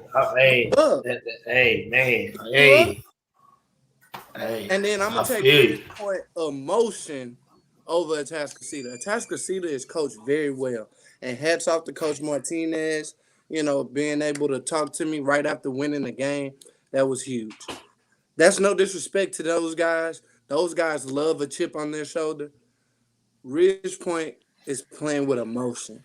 And I know when you're doing it for somebody, sometimes you play outside of your body. So I'm gonna go with Ridge Point in that game. And then Katy Patel versus Beaumont United. Goose Creek. Goose Creek. No, Goose Creek, yeah. Goose Creek. I got Goose Creek. Goose Creek got 3 guards over there. Nobody talking about my what's my man name? Luis. Malik Not Mustafa. Luis. Shout out Malik. Luis is at Ridge Point. That's at Ridge Point. Luis Rodriguez go to Ridge. Luis Rodriguez, number 12. It's a guy they got. Figueroa. Yes, Figueroa? I'm sorry. Devin Figueroa. Because I've been to so many games. Yeah. I like the way that kid plays. He can score at 3 levels. He doesn't mind. If he didn't play defense in that second half, Goose Creek does not beat Northside. He made some timely steals. So I'm gonna take Goose Creek. That's no diss to Katy Patel. Shout out Brian McKnight. He went through a lot, and he's finally getting some success that he deserves. So shout out mid-range Brian. I don't know if any Houston boys and girls from the same exact school won state the same year. I'm not a Houston historian, so I don't. Duncanville and Duncanville girls last year would probably be the closest thing. Well, that's what he's talking about. The comment. Yeah, was he that said That's what he said. He said it's Duncanville Houston. girls and boys won state. So like Duncanville girls and boys both won state the same year as any Houston. I don't know. So I'm going to pick about them. Atascocita, and I'm going to pick Elkins. And why? I don't have reasons. Okay. Okay. Well, I'm gonna ask anyway. You can ask. Why? I don't have reasons. I'm just going with Atascocita, and I'm going with Elkins. I'm gonna ask them why. I always ask them why. I'm gonna continue asking them why. I'm gonna go with Beaumont United over Pflugerville because I picked Beaumont United to go to state and win state. And so I'm sticking with Beaumont United over Pflugerville. It's still gonna be a tough game though, but I'm going with United. And then Goose Creek versus Paytown. That's a up in the air game. I know Goose Creek is riding high right now. Just because nobody expected for them really to be this far where they are right now. I don't know. And then speaking of Goose Creek, it's just kind of ironic how Malik Mustafa, Gary we was talking, and when you was bringing up players, and I mentioned Malik, Malik went to Crosby High School, but he was kind of shunned, kind of pushed out the door a little bit, not really given a fair shake when he was there, and so it's just kind of ironic how he goes to the opposing Baytown school and makes the winning shots to win the game against Crosby. It's just kind of ironic. I can't talk about it, but talk about it, Mr. Day. I know you can't, but just the fact that a kid kind of gets pushed out of a school, that he goes to a school and then you play against that school in the playoffs, and then you make the game winning shot. Yeah, that's tough. What Dave Chappelle say? Game blouses. That's tough. That's tough. And so that Paytown versus Goose Creek, that's a tough one. Why y'all keep saying Paytown? It's Paytown, man. Man, I don't know how to say it. Paytown. Country, that's just like when I be talking to them people from Lancaster. Yeah. I say they say Lancaster. I say Lancaster. Lancaster, it is. They say Lancaster. Lancaster. I'm gonna call you Lancaster. And they be correct. They correct me every time. Hey, real quick. I be, G-Day, you know this. I be trying to figure out the defensive matchups before the game happen. Payto and Goose Creek got the most intricate defensive matchups that I could think of. I'm glad you said that. Who holding Charles? Hey, I tell you this though. Charles gotta first of all, gotta get down there. Can Charles hold Charles? I'm just saying, because when I talk about like big men and stuff like that, we talk about Sean Walker. Like Charles is huge, man. That dude is huge. I'm not saying he's great. I'm not saying, but the difference is Charles is going to get his touches. Exactly. That's what I'm saying. That's what I said. That's my point. But this the intricate thing in that game, and this is why I'm going back and forth. So I'm trying to figure out who Sam Bradford going to hold. I think it's going to be the Kyle Watkins or Trevor Frank, one of them two. Okay. But if Darius Woodson start hitting threes, Charles got to come to the 3-point line and guard, because Darius Woodson can bring big dudes out. He hit about what, Gary? He hit about 3 or 4 3-pointers in that Northside game. He hit 4. He hit one from each corner. Each corner in the top of the key. Yep. And then he hit a big one in the corner in the second half. And he's very mobile and very big. He can draw Charles away. I haven't seen Goose Creek. Yep, and that's the intricacy. It's kind of like Charles.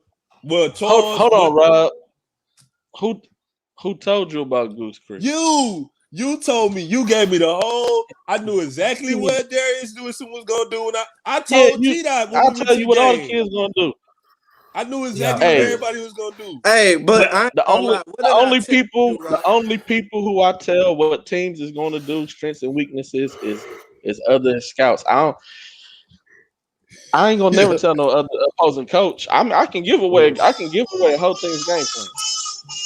But I'm gonna say this: I have seen Peyton run a zone this year. I will say that. If they run a zone, they're gonna lose by 20. If they run a zone, they're gonna lose. They should not run a zone. They should not run a zone against Goose Creek. They got too many shooters.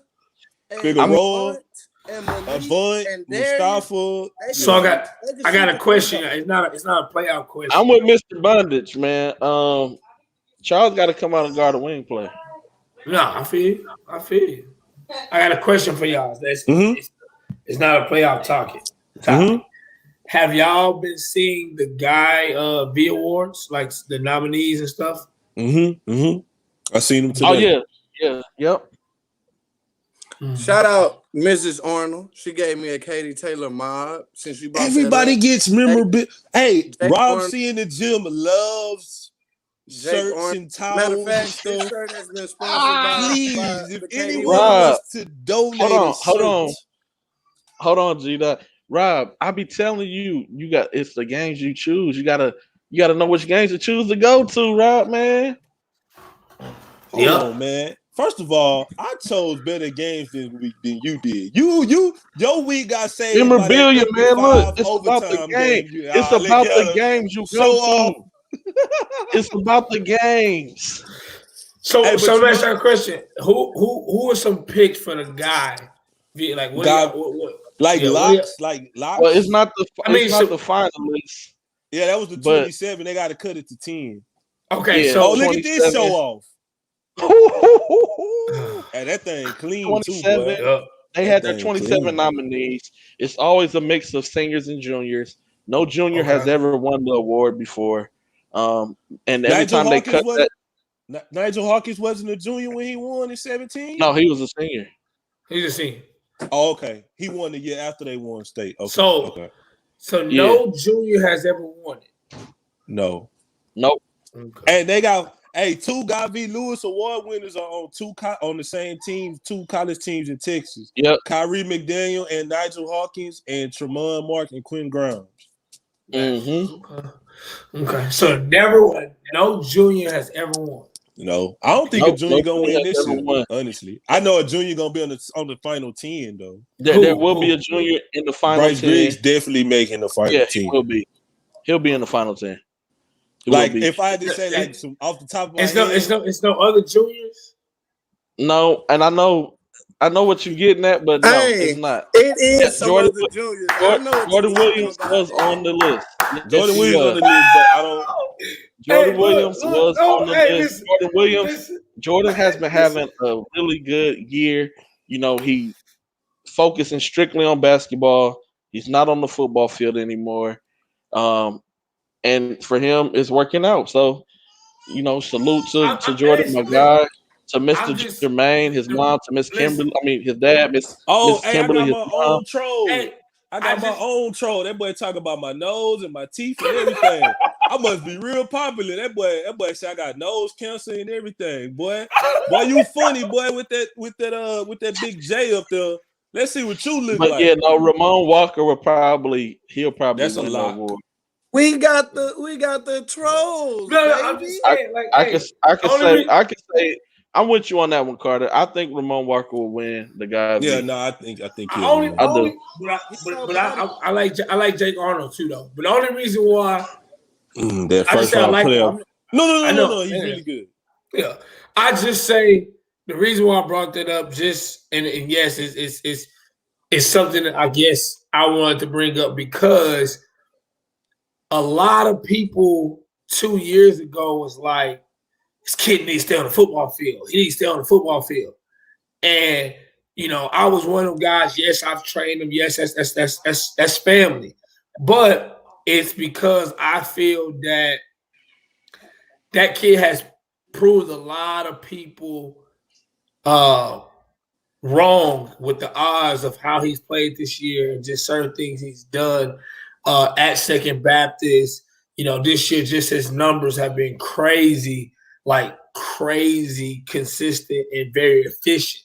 So it's just, I just wanted to ask that question because, and not so much just about him, but I did see a couple other juniors in there, stuff like that, kids. But it was just, it was what he said.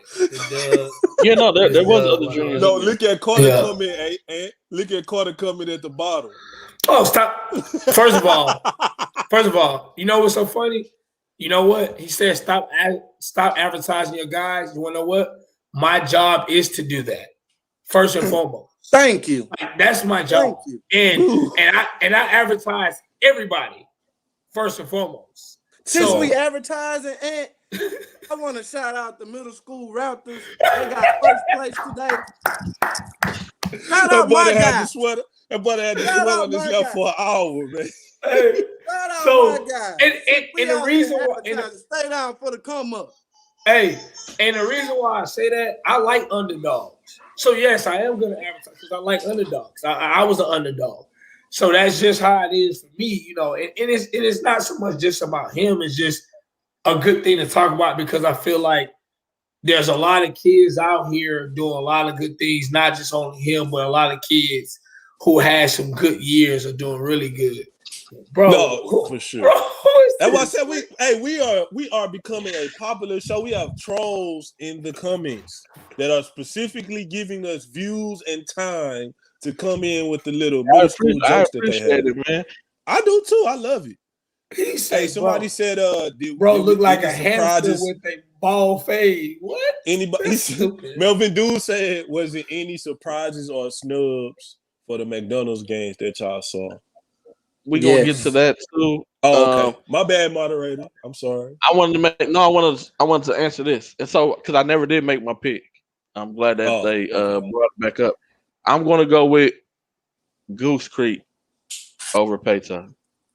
But it's gonna be a tough game. I'm gonna say so am I the only one that picked Payton? I ain't picked nobody. You're the only one pronouncing it, right? Yeah, I think I'm gonna go. Yeah, I'm gonna pick. I'm gonna go Beaumont United and Goose Creek for the. But like I said, Kyle Watkins, Trevor Frank. That's a team. Yeah, yeah, they got pieces, man. They got young guys as well. They do. Goose Creek has two really good kids who are on JV, which I would have brought up to play varsity for the playoffs. They could play varsity. Katie Payton got a 6'7" on their JV too. Yeah. That's freaky. Freaky. Yeah, they athletic. do. Hey, Carter, and I am advertising my guy again. He plays for the Institute. He plays for me for AAU. I am advertising my guy again. 6'7", a boo out there. And Katie Payton plays for the Institute. I'm going to advertise again. Because if we don't love each other, who will? For me, there was no snubs in my personal. G-Day, stop it! When it comes to the McDonald's All-American, there was kids picked for certain things. And so, like a JD Davison, he's picked for slam dunk contest He, purposes. he He's ain't not deserve picked to get because, in. but it's the reason why he was picked. He was picked because we're going to have a slam dunk contest. We need to have one of the best dunkers in the game. And We he do. is. We need Can I Manny ask you a Obaseki question? in there. We need Manny Obaseki in there because he's athletic. We need some dunk. We need some high flyers in the dunk contest portion. Can I ask you a question? But We do, can we and go then to we the need some other really part? good Jet- shooters. Then we need Can some we really good answer the shooters in next the question? three-point contest. And Are you talking so about that's when will Houston? Oh, you got to What, look what at that, everything as a whole. And so, when will Houston have one? That's a great question. I don't know. I don't have an answer. mm, But it is it's only one as person I far see as that can make it. the whole nominees, it's up to your high school coaches to just respond, send a letter in, send in the email, whatever. Um, and then that's why you see some kids who was nominated, but just because you're nominated don't mean it really. Honestly, the whole nomination it could be kind of pointless because they really pretty much already know who they're gonna pick anyway. But that's just me. But for some people, they like to just the fact that I was on a McDonald's All American nomination list. That's something that I could potentially maybe use to kind of finesse my way into something. So everybody has It's their only own reasons for different things. we need to it's find only out one who this. kid I know I, that I, I We I need think to felt out of find the like next three LinkedIn classes got that can snubbed make on it. the boys' side. who's that. Bryce Griggs. What you You said say, Bryce G? That Griggs. I said I felt Langston got snubbed on the That's boys' what I side. was about to say. Langston Love definitely deserved to be in the McDonald's game. He didn't make it. No, nope. JD Davison made it over him. But I That's why I just told said but G. why I But know, but who why came? G. We did talked JD? Who about came this. out of? Did I anybody else knew why come out of JD Florida Davison though? made it. All right, why did Manny Obaseki make it? I know why. We talked about this. I know. I Yes, know. But they're you go Shout dunkers. out, okay. So man. G. Langston Love ain't deserved to be a McDonald's All American though. Langston Love is tough. Had his team #1 in the country. Like I A don't get it. very good PR answer. I don't get This it. is Doug Jones, by the way, and on the screen. I know. I seen. Oh, I knew who it was. I knew it was off rip. On the girls' side, I think two of them was snubbed. Kennedy Basham, Carson Basham's sister from Arizona, and Kaya Wynn. You could have. Oh, I forgot about Kaya. She Ooh. dunking. She dunking. I That's might be my hometown, but Houston definitely deserved Rory and Kendall. But oh yeah, the Kaya, girl. Oh yeah. Kaya, Hands Kaya, down for Kaya, them, man. Kaya did her thing this year, like, and didn't disappoint. But at the same time, I get it. It's 24 kids, only 24 can make it. But those who I felt that I thought could have made it, and it didn't happen.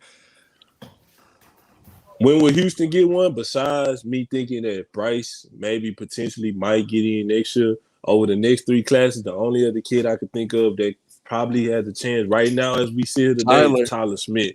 Thank you. That's the Yep. only person I could Forever think Young of. Phil. Forever Young Phil said Chris Johnson. It's gonna be hard. It's too Chris got many to have a guards. really good Class. summer. Arch. It's a bunch like He playing positions is 17s, gonna- ain't he? He playing But 17s. position is gonna get killed in the McDonald's All-American game because they're gonna pick the top guards. As a big, you don't have to be a top big, but if you're more athletic and more, out here PR marketable, you can get there. But for Chris Johnson's position, that's no slight to him.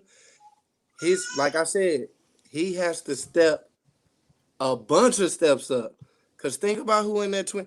So you saying Chris Johnson gonna deserve it over Bryce Griggs and Keontae? No, he the year after. He the year after. They not. Yeah, sophomore. No, Chris is a sophomore. Yeah. He 2023. You right. He with Tyler Smith. Chris He with is a Tyler sophomore. and Who else It's is in Tyler that Smith, 23 Chris class? Johnson, Jacob Cole, Wesley Jacob Yates. Cole, Wesley Wesley Yates. I'm talking Jalen guard. Lowe. It's some. I'm talking guards. A Wesley lot of those Yates. kids aren't guards. Wesley Yates.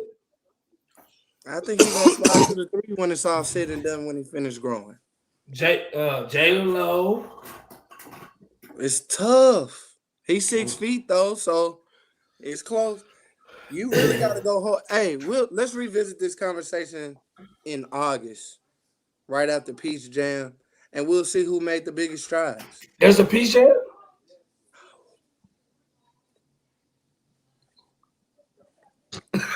Hey, so look, it's a 30-year celebration or something. 30 years. Something significant. But you didn't hear that from me, bro. I'll say this. Great insight, Rob. I will say this. You know, me and Rob ain't lucky like them two. Them two got that inside info, you know what I'm saying? Man, let me turn my camera. I will say this. Man, look, y'all made Gary go black on the screen, man. Hey, man. Oh, he back. All right. Back. I will say this, that just because there's no live periods, it doesn't stop the show. There's adjustments have been made. It's just that it will affect independent teams more so than your shoe teams. It's always a way around everything. Bruh, my new name in the comments is Troy Duckenberg. I like that. Troy Duckenberg, boy. I do be ducking the Last beach. week you was in a cabin. In the woods. With a hat on.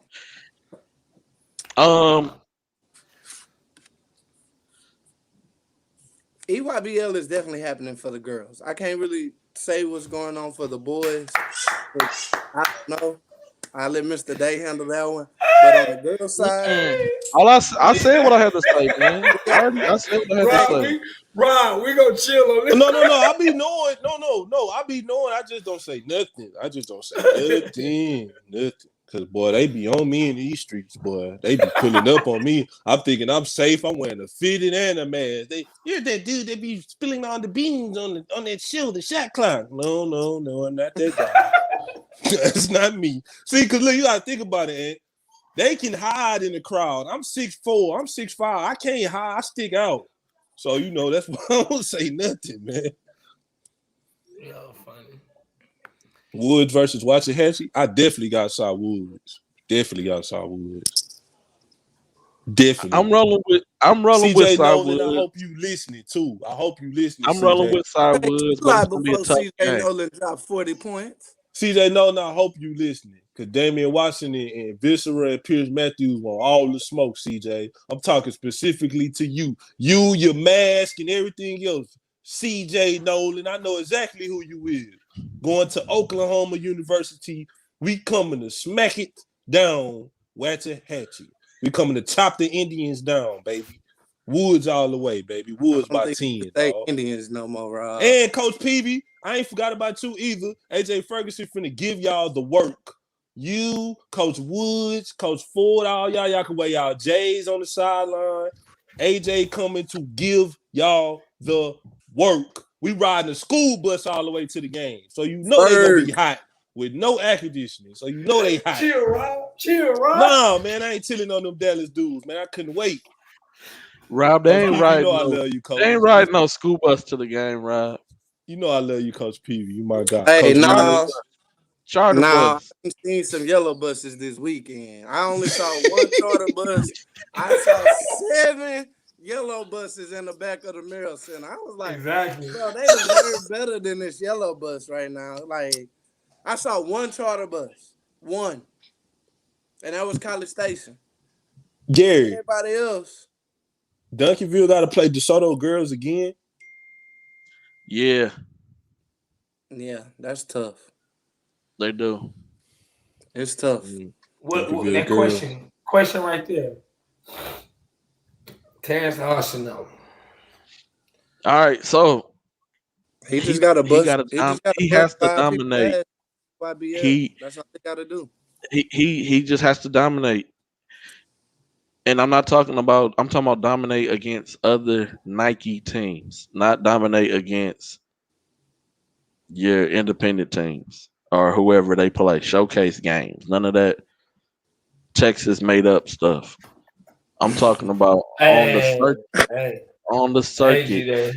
G-Day, stop that. Hey, You I've gotta never heard of go. a showcase till I moved down here. I'm talking Rogueries. about on the circuit, Absolutely. like The Mac yes, Irvin. You gotta dominate against dominate. his peers who are considered to be higher than him. Yeah, that's it. That's what you got to do. Go look at the other shooting forwards in his class that's ranked. And I And you like could go pick them Arsenal. up. He's tough. I do. And I'm with you, Arch. Real tough. He Real he tough. he needs national attention. He does. Um, I He keep I telling deserves mean it. he's y'all. he's the top.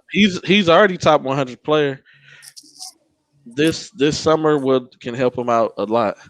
He It ranked can. too low too in the top 100. He really is because there's some kids in the 40s and I 50s agree. that, I agree with you on that, But but I just don't wait, hold those. wait till Lord, he start playing with Vince and Austin, and he got some dudes with him, and that JL3 team is finally. You gotta realize 16s and 17s ain't big team. Yeah, G Rob. Dot, you know You they got somebody. G You Dot.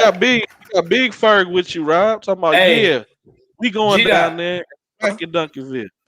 G Dot, you know JL3 roster? Say chill out, Ant. Chill out, bro.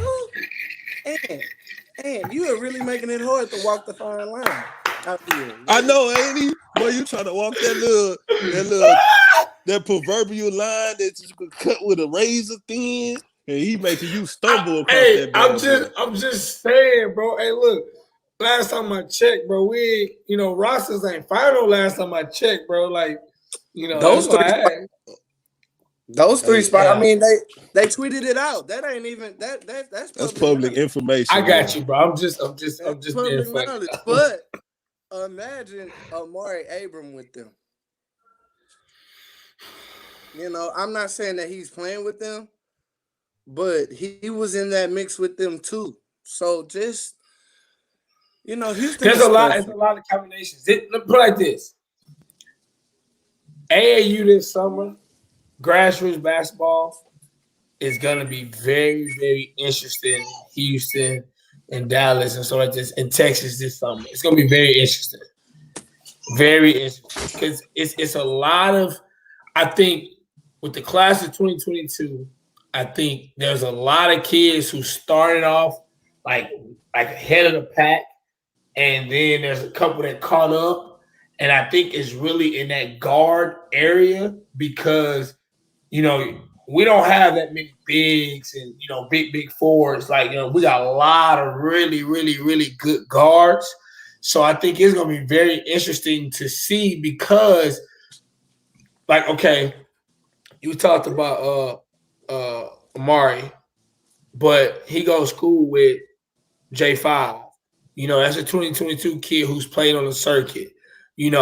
When you think about guards out there who go to school together, like I feel like this 2022 is gonna be very interesting with a lot of players in Houston for like AAU and things like that. So it's gonna be interesting. What you read? RT, that Bryce Thompson situation a little different though. Hey, Bryce Thompson, a killer. Yeah, that Bryce Thompson situation a little different. Art. I seen Bryce Thompson on that Under Armour circuit. Ooh, that little baby face dude is a killer. James really did well with Sorry. Yeah, no, Bryce was good. That boy can shoot that thing. Oklahoma PWP, man. Yes, sir. Hey, I swear I looked at him and was like, this the dude they talking about? That boy came out in the second half and dropped 24. Elite 14, G-Day. Elite 14. Other question. How do y'all think the unsigned senior camps are gonna look this summer? This coming spring? Like, there's a lot of guys hosting, Gasso, Sloan. They got one in San Antonio. Like, how do y'all feel about the whole class of 2021? Like, guys who are still not committed. As far as camps go, for Would the they class, be effective? Do you think it'll be effective? yeah, they're already affected because of the new rules. Gotcha. I can transfer and not have to sit out anymore. We kind of touched on this before. We seen it this year. Division I kids who transferred, they left the semesters over in December. They leave, they go somewhere else in January, and they're playing right away. They're not sitting out. They're getting the transfer and they're getting to play. And so when you have that, and then everybody gets their eligibility back this year. So do I want to really invest time in a high school kid, or I could just bring every single person back and I already like, what we got going, how we gelling. And so you have that. And so it's going to be tough for them regardless with the unsigned senior event or not. That's going to be up to people and their parents, honestly. If they want to invest their money in doing something in that, but it's going to be tough for not just the 2021 kids, but 2022 as well. It may get stabilized if they pass the 2022 to be able to be entered into the NBA draft. If they pass that rule for 2022 graduating high school class to be able to enter in the NBA draft, then it can start stabilizing then. If not, I say 2023 or 2024 is when everything will get back on track. Damn. Yeah, I was really excited for that 22 class to be draft eligible. It might not happen because of the pandemic per se, but let's talk about some of those kids are good enough to go G League, and some of them aren't. So it's gonna be real interesting next 2 years. Recruitment, as we know, changed. It is, and we may not like it, but recruitment has changed. Yep. No, it has. It is harder for your combo players to get in as a burger boy. And it's only because they're more of a utility. A combo player is more of a utility player. And so those who are true combos, we toss around positions a lot. And that's what I was trying to say, because a parent wanted us to talk about that, about positions. People playing out of positions. Even high school coaches putting people in the wrong positions on the floor, causing a lot of controversy. I'm not a high school coach, so every coach does what they feel is best for them to win games. But as far as like a true combo guard is really a utility guy. We kind of toss it around for someone who can play the point guard, and also they could go to college and play the shooting guard. And so we're gonna call them a combo instead of calling them a scoring point guard or an off-ball point guard. Or I think the combo guard helps bigger guards. The name and then combo guard, but it don't even have to do with size. So like size is out of the equation as well. And so that was something else that people kind of stick in there for the position. Okay, your height, you're in between a normal point guard and a normal shooting guard size. So we're gonna call you a combo. A combo is just a utility. It's really a utility guy. That's what it is. Because you have combo forwards as well. Somebody who can play a small forward or play a power forward position, not necessarily have to do with their height, but just their skill set. And I hate using NBA players. And so like, what do you call LeBron? We'll close with this. What do you truly call a LeBron James? A dual forward. I'm adopting RP3 Scott. What position can you honestly call him? but that's man. Listen, you tapped into the Hold guy on. who. What position can you call him though? I'm gonna say he's a point forward. He could play the 5, the 4, the 3, the 2, the 1. He can. So what position is that? But that's what I'm saying. I say point forward because when I think about Magic Johnson, when they won a championship game, I think Kareem got hurt. He played the 5, but he was a starting point guard. So I think for me, the reason why I say it is I think the terminologies are different. I think combo guard is used for to help kids who that facts. Like I said, point forward. So from a standpoint of like instance, like you said, G-Day's a utility guy. But I think it's one of those situations like stretch fours. You know, guys don't want to play in the paint no more. So they want to be a stretch forward. They don't want to be a power forward. They don't want to be in the paint. They don't want to, they want to play on the perimeter. So I think combo guard is that two guard or that guy who's a tweener who can't, I want to be a point sometimes, so my recruitment go up. So they say combo guard. I think that's the biggest issue. I think now is one, we're in the positionless basketball world. And then I think two, now that everyone's on the perimeter, I mean, I got freshmen who know they cannot guard a guy on the perimeter, but 6'7" want to play the three instead of, play the two instead of playing the four and get down and bang. Where I always realize is this: if you over 6'4", you got to rebound, point blank clear. Whatever position you in, wherever you at, you got to rebound. It's just that simple. No matter if you're 2, 3, 4, whatever, you got to rebound. I feel it's regardless your size. I know a 5 foot. Thank you. 10, There's guards that's averaging 5 rebounds. There's a 5'10" kid who I helped get into a situation. He plays Division II basketball. He's led his conference 3 years in a row in rebounding. He's 5'10". He's a point guard. Hey, I'm with you. I averaged 8 rebounds my senior year. That's what I was a utility guy. That's what I did. Yeah. So I mean, I'm with you, but I'm just saying we're in a different world now with basketball when it comes to these kids and the different things. We're in a different world. Yeah. And I get you with the whole. Houston is the home of the stretch four, boy. But it's so many kids out there. Man, I'm with you. I'm gonna tell you, but how did the stretch four come about? Who brought them about? Overseas, to me, overseas people. And analytics brought stretch four about. You don't want to get me started on that. Because it's better to shoot a 3-pointer than shoot a mid-range jump shot. That's what analytics. That's why you had a game. That's like what the analytics other day say. Where Denver was playing OKC, I think. And Denver was down by 2, and Michael Porter and all them ran to the 3-point line instead of running to the rim to get a layup. Did y'all see that picture? All 3 of them. Because analytics say it's better to shoot the 3 than the mid range. It's a layup. It's a layup. It's better to. You and remember then that? Analytics. Hold on. And then analytics say it is better to attack from the perimeter than to play with your back to the basket. And so that's why all big men are being forced to stretch out to the perimeter and have to have a handle to be able to attack the rim. You have a higher percentage chance of scoring if you're attacking the rim and you're big versus playing with your back to the basket, as we seen Shaquille O'Neal, Akeem Olajuwon, Tim Duncan, as we seen these guys dominate with their back to the basket.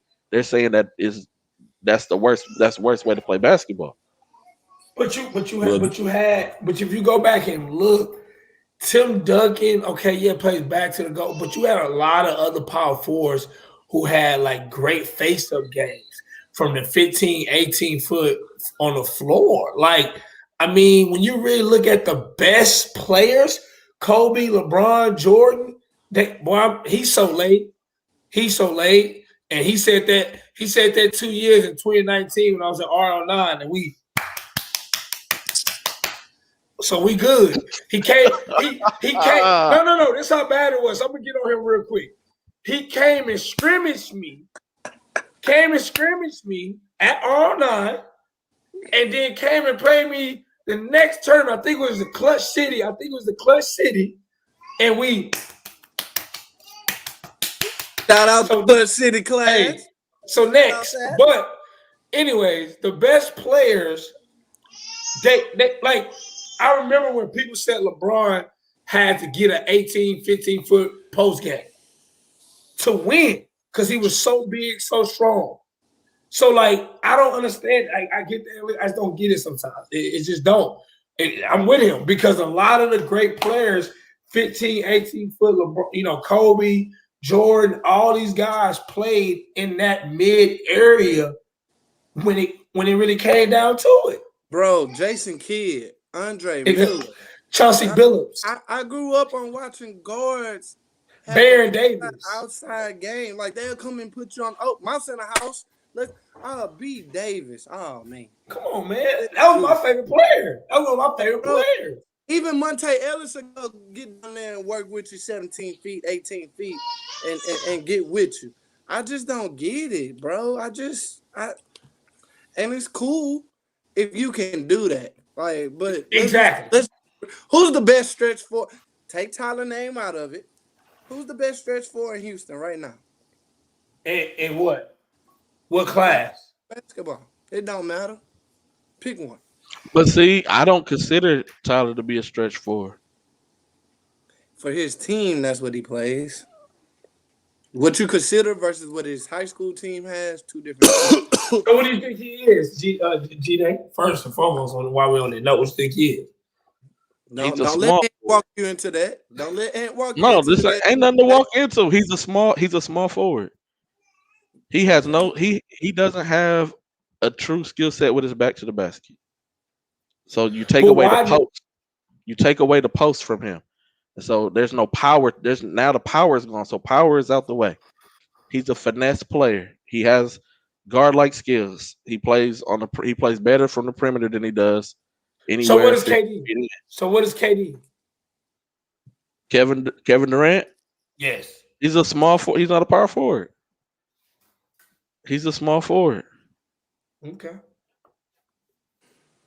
Archie, you right. I just want to say, and Bill are great post-up guards. They do get some work. That's like when Amani Bates was in the 7th grade, and he was towering everybody at that time. He was 6'4", and I said he was a shooting guard, and people was like, "No, he's not."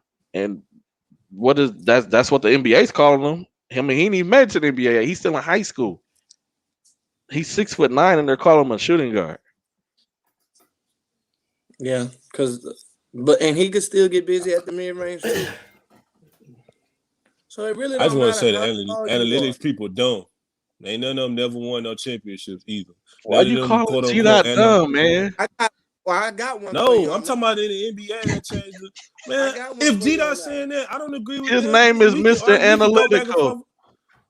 I'm talking about Daryl Morey and the rest of them. That is retarded basketball. Hold on, you said Daryl Morey changed the game, man. He changed the game. That's the truth, but it wasn't for the good. It wasn't in a good way though. It wasn't in a good way. He's Bill never won a Belichick won a Super Bowl with the most non-football playing guys, and just that's true too. Super Bowls have non-playing football guys. Defense. A rocket scientist. That man had the greatest. That's different than basketball. I'm just saying, I'm not pro analytics or minus analytics. It's just one of those things that too much of something is never always good. Can we agree to disagree on that? That's true. That's true, but because basketball I tell you to go get the 2, but what your coach and basketball to do are different things. But basketball is never going to change. It's a read and react situation. Like to me, I think the analytic part kind of messes up with a lot of these kids in the way they playing the game now. And, we're not, again, teaching kids how to really play the game. Because you said something earlier, G-Dot. You said a kid, I forgot what it was, can score at all 3 levels. Do you know how many kids can't even score at 2 levels now? A lot. And that's the problem. That's the problem. And the funny thing about it is it's the opposite way. It's not the way we thinking. It's the opposite way. I know some kids who can hit a 3-ball, but cannot hit a mid-range or miss layups all the time. Man, and we've seen a lot of smoke layups in the playoffs. But they hit. So again, so did we. Yeah. So that's what I'm saying. I just feel like it's needed. Analytics is needed in some ways, but it's just got to get better with teaching these kids games. Everybody ain't no stretch 4. Everybody ain't meant to bring the ball up at 6'8". Like I'm just being real. It's a lot of people who kids right now are in college playing the 4 and the 5, and they were trying to be point guards when they were in high school. couple in the Big 12. I feel you. So I'm just, hey. Mr. Bondage, I agree with you. And I've been saying this for a couple years, but farm systems, farm systems is on their way in. People don't want it to happen, don't want it to take place. Rob, you can shake your head all day. It's coming. I'm telling you. It's coming. That's boo boo. But why? But why? It's But coming. Why? But why? Because I can control the narrative. I can control the money. That's why. I control the money. I control when you go pro. I can push in and out whoever I want to when I want to. See, Rob, Rob, you see why I said, Rob, what I said the other day when you was like the way stuff is. Hey, that's why right there. That's why right there. It's gonna get worse and worse and worse because of the color green. That is the thing I hate. It'll be like playing EYPL all the time. See? But that's nothing. Oh, shut up, Anthony. Just shut up.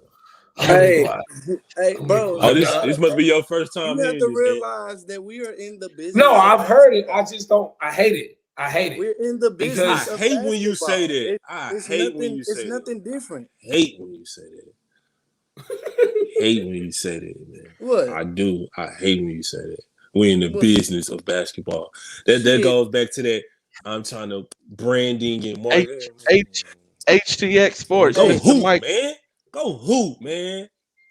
Mr. Michael, I don't call them trainers because a trainer is somebody who G-Day, that's my guy. We talked about this the other day. Who is the best big man player development guy? I call them player development coaches. I don't call them trainers. Because when you get hurt, the trainers at the end of the bench, they're gonna give you the ice, the Tylenol, they're gonna wrap you up. That's what a trainer does. Trainers help you lose weight. So player development guys, I don't know. I'm not from Houston. I don't know who the big. I'll give you one right now. And they gonna say I'm promoting my guy again. DJ Anderson. What was the guy? Keith. I heard Keith White was a good one. Yeah, he retired. Keith White was a good one. Yes. Keith White was the big man whisperer. Yes. But DJ Anderson is still out there. The work he did with Rachel Anderson and his daughter showed up on Saturday. Hey. Was big. She said screen. She sealed exactly. Best point guard developer, Teddy Wheeler. The best big, I'm gonna go with my guy Nettie. And until somebody else proves me wrong, I feel like Gary. Who did you say? Gary, you getting walked into that? Gary, you getting walked into that gun? Get out the gun. Gary. Get out the gun line. Don't do it. Hold on. I didn't hear what he said. Stop. Who in the gun line, bro? Stop. Gary, who did you say? My guy, Nettie. Net who? Nettie. Oh, no. Cedric Nettie, assistant coach for Bel Air High School. Bro. Okay. Oh, I want you to correct me. Nettie did a really good job with Ryan. I'm not going front on that. He did a really good job with Ryan. Been working with our did the last 2-3 years. Like that's just me. He took a non-basketball kid and made him a basketball kid. Not a college kid, but a basketball player. You know, I mean, I'll be honest with you. Built overnight. I know a bunch of more guys who've worked with post players, but to really be real with y'all at this point, Rob Taylor in the building, Rob. Like to really be real with y'all at this point. Oh man, Jalen, why'd you come on the show, man? You made Rob get off because he didn't want to hear about your Beaumont United, man. Hey, what? When y'all, wow, hey, that's facts. But when we talk about player development and we talk about these kids in Houston, I think it's hard to name the best at whatever because so many kids work with so many different people throughout the years and move around and go here, go there. and it's sometimes hard to even say who's doing what, because I know a bunch of different trainers, player development guys, whereas kids in college right now, and 4 or 5 of them will post the same highlight. DJ McLeany, who went to Cal, and now he's at. I see so many people post him. Peterson, my guy Brandon Rosen. Like, so again, I feel like when we say that who's the best, it's hard. I think it's hard because it's just so many guys out here who kids going to work with so much, you know. Because, I mean, right now, if I'm going to say one of the best player development, I mean, I'm going to throw Chris Hines out there. He proved that in the OTR this summer. Like, he did a lot of good things in the OTR, even though that's my guy. But still, before that, I mean, just in general, when he was at Shooting Stars. I mean, you know, Teddy, you know, again, a lot of these guys, when Teddy had BU, shoot, it was a lot of good development coming out of there. You know what I'm saying? So it's just, I don't know. I just think it's a lot of good guys out there, you know, where, and again, I'm going to toot my own horn. You know, when I was in Tomball, I had a lot of good kids that people did not give respect to. And all of them guys are in college, you know? I mean, it's just. Mentioning no respect, it's somebody out here that's a great developer that got a McDonald's All-American under his belt, and we don't really say his name enough. Who? Say it. Mr. Perkins. Big, exactly. Arsenal and Griffin Datcher and Quinn Grimes, and that's Mr. Perkins. I would say Rob back, Jalen. Hey, I'm gonna say something. Ben Perkins is probably one of the most underrated because he don't get out there and say a lot. He's a person who just in the gym putting in work all day, every day, all the time. You know, and I know I got Sean Westbrook, but he in the league, man. It's a different situation. It's a different situation. But Ben, I'm telling you, and he does a lot for the kids that a lot of people don't know when it comes out of college coaches, talking to coaches, recommendations, letting coaches know about kids that most people don't talk about. You know, like, I ain't gonna lie, like, you know, he does been doing it for a long time. So, but yeah, he's up there. Man, who said somebody was looking for? He said I better wake up on these Goose Creek boys. Listen, hey, I've been woke, but I'm still going for Katy Payton. All right, fellas. Somebody man, hey, go ahead, Rob. Hold on. Who's looking for me? What you say? Somebody was looking for me. Yeah, because as soon as Jalen, as soon as my boy Jalen popped on, you went off the screen, man. Jalen was coming on to talk about that Beaumont United games. You already know what he want, man.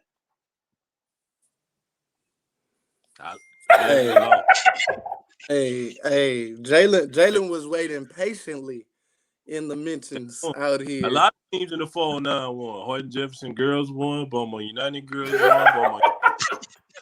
Shout them out, Rob. Shout out to Unicorn.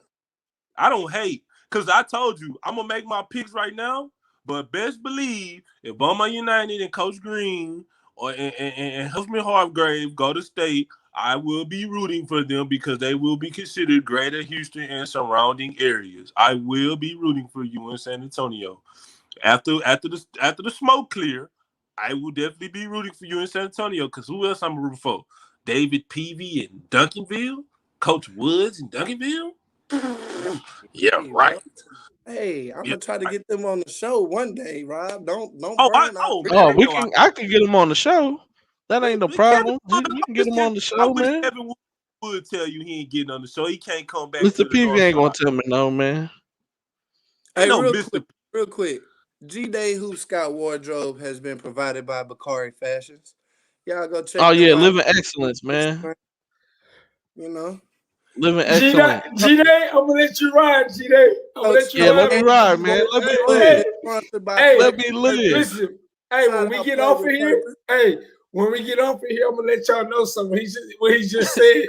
What does it Let stand me for? live, man. Hey, G-Day, what does it Bakari, stand for? live in excellence, man. That's what Bakari means, man. That's what it stands for. So if y'all want to live in excellence, make sure y'all go grab some Bakari gear. Um, hey, I tell them for the game. anytime anybody needs anything custom, make sure y'all holler at the Baller Plug. Y'all need info, holler at my boy Rob C. Y'all need Baller what? Plug. Don't forget noon tomorrow. I'm supposed to meet with you noon tomorrow. Don't forget. G-Day, real quick, tell them where the game's gonna be at Tuesday, man. Give them the venues and the times. I haven't decided where I'm gonna be yet. I want to be everywhere. I'm not gonna lie. I want to be at all the games if I could, man. I wish they would just do like a quadruple header. I would take off work. Hey, don't let KDISD hear you say that. Thank you. We gonna be at KDISD. We could have had it all at the Merrill Center. Called it a day. But I don't know where I'm gonna be yet Tuesday. But tell the people where all the games. It's a lot of good games. So at Del Mar, you got the games at 6 p.m. and 8 p.m. You got Ridge Point versus Tascasita. What? 5:30 and 7:30. I thought it was 6 and 8. 5:30. Oh, see, well, if you know the times, then you tell the people. Because the times that I know is, but the times that I know was 6 and 8. See, listen, coaches.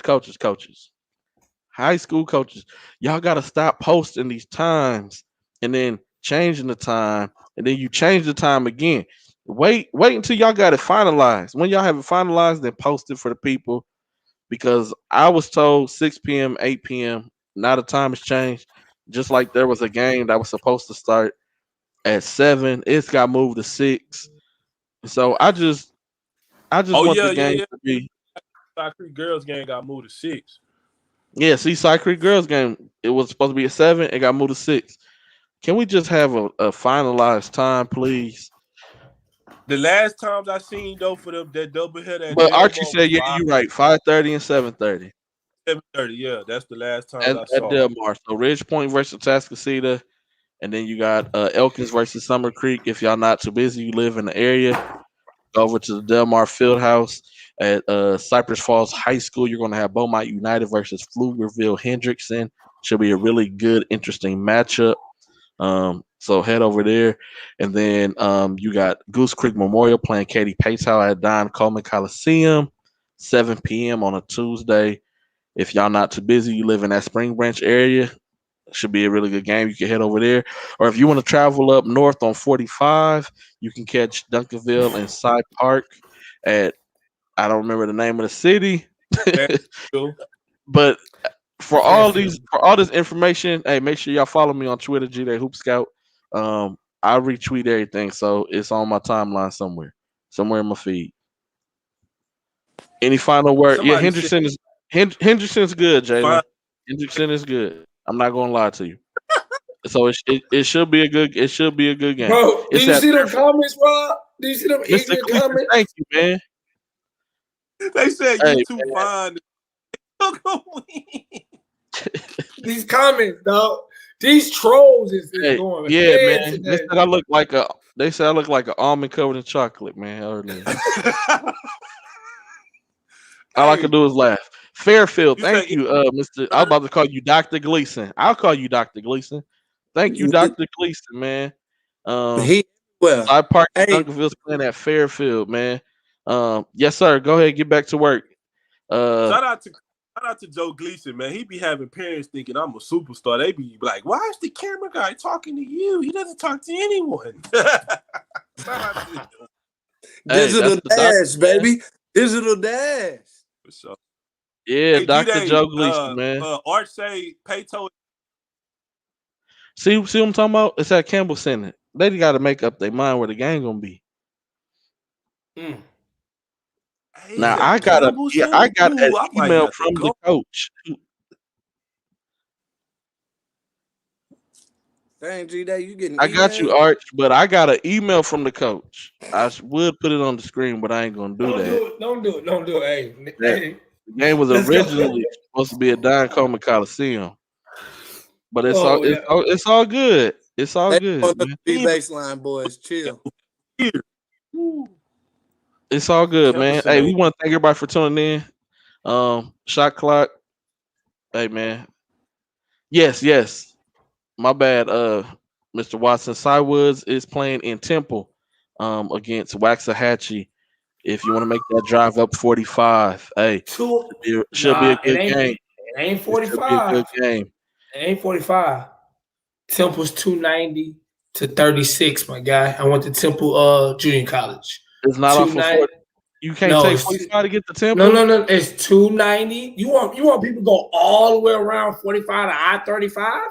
290 to 36 or 290 to 6. Hey, I don't know the back road route. No, it's not a back road. You want them to go through Dallas, then through Waco. No, my God. See, we need to go to Chi-Town. You might know where to go. But no, 290. I know everywhere to go. You right. 290 to 6 or 290 to 36. Can you tell your people to send me some mumbo sauce? Guess what? Hey. Guess what? He said, Mr. Bunny said it back. It's still out in the sticks, regardless where it's at. Regardless where it is. Yeah. No, if you go 290 to 6, it is in the sticks because you gotta go through Hearn, all the back roads. Go 290 to 36. You'll go through Brenham, hit 36 like going to Austin. You'll be You all right. send my people through Brenham, and Look, bro. Listen, you go 290 to 6, them sticks and them pillowcases gonna get you if it's too late. If it's too late, I'm take 45. you better go 36. Don't go through 6. Go that back road. You going through the sticks and them pillowcases for real. I told you I went to college in Temple. Hey, man. I ain't ate all day. I've been really, really tired because I've been doing so many games. I don't know how. Big facts. That is the fast way. I know. Hey, bro, I couldn't get out the bed this morning, bro. I was tired. Like, it's just, I appreciate all the parents, all the kids for letting us cover, all the coaches, athletic directors, because we couldn't do the media without y'all, So that's what I wanted to shout out. Big shout out to Ben Perkins for what he said. Appreciate it. For him, like I'm gonna be real with y'all. I gotta he's crazy. I gotta really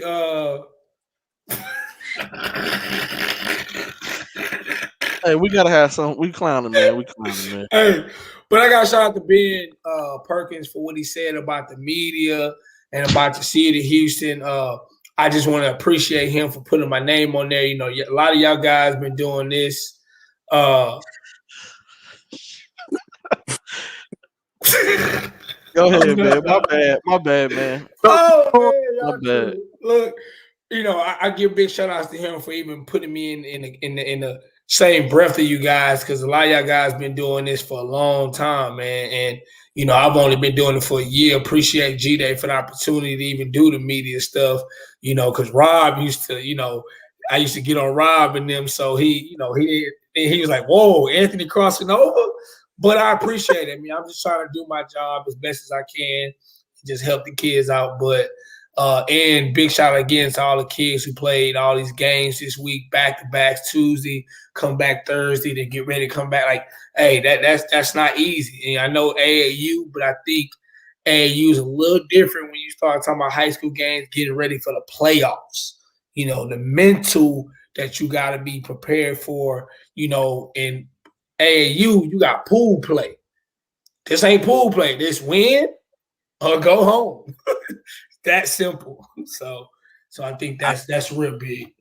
I just want to shout out the whole class of 2021. Y'all went through a hell of a lot over this last year, having taken away, coming back with the COVID restrictions for school and everything, and all y'all, regardless of where you ranked or not, I'm telling y'all I appreciate everything that y'all student athletes put into this whole school year.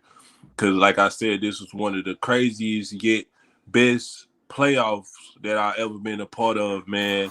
And that's why I said, man, I take my hats off to every kid won because y'all definitely went through a whole lot of adversity, man. So thank y'all.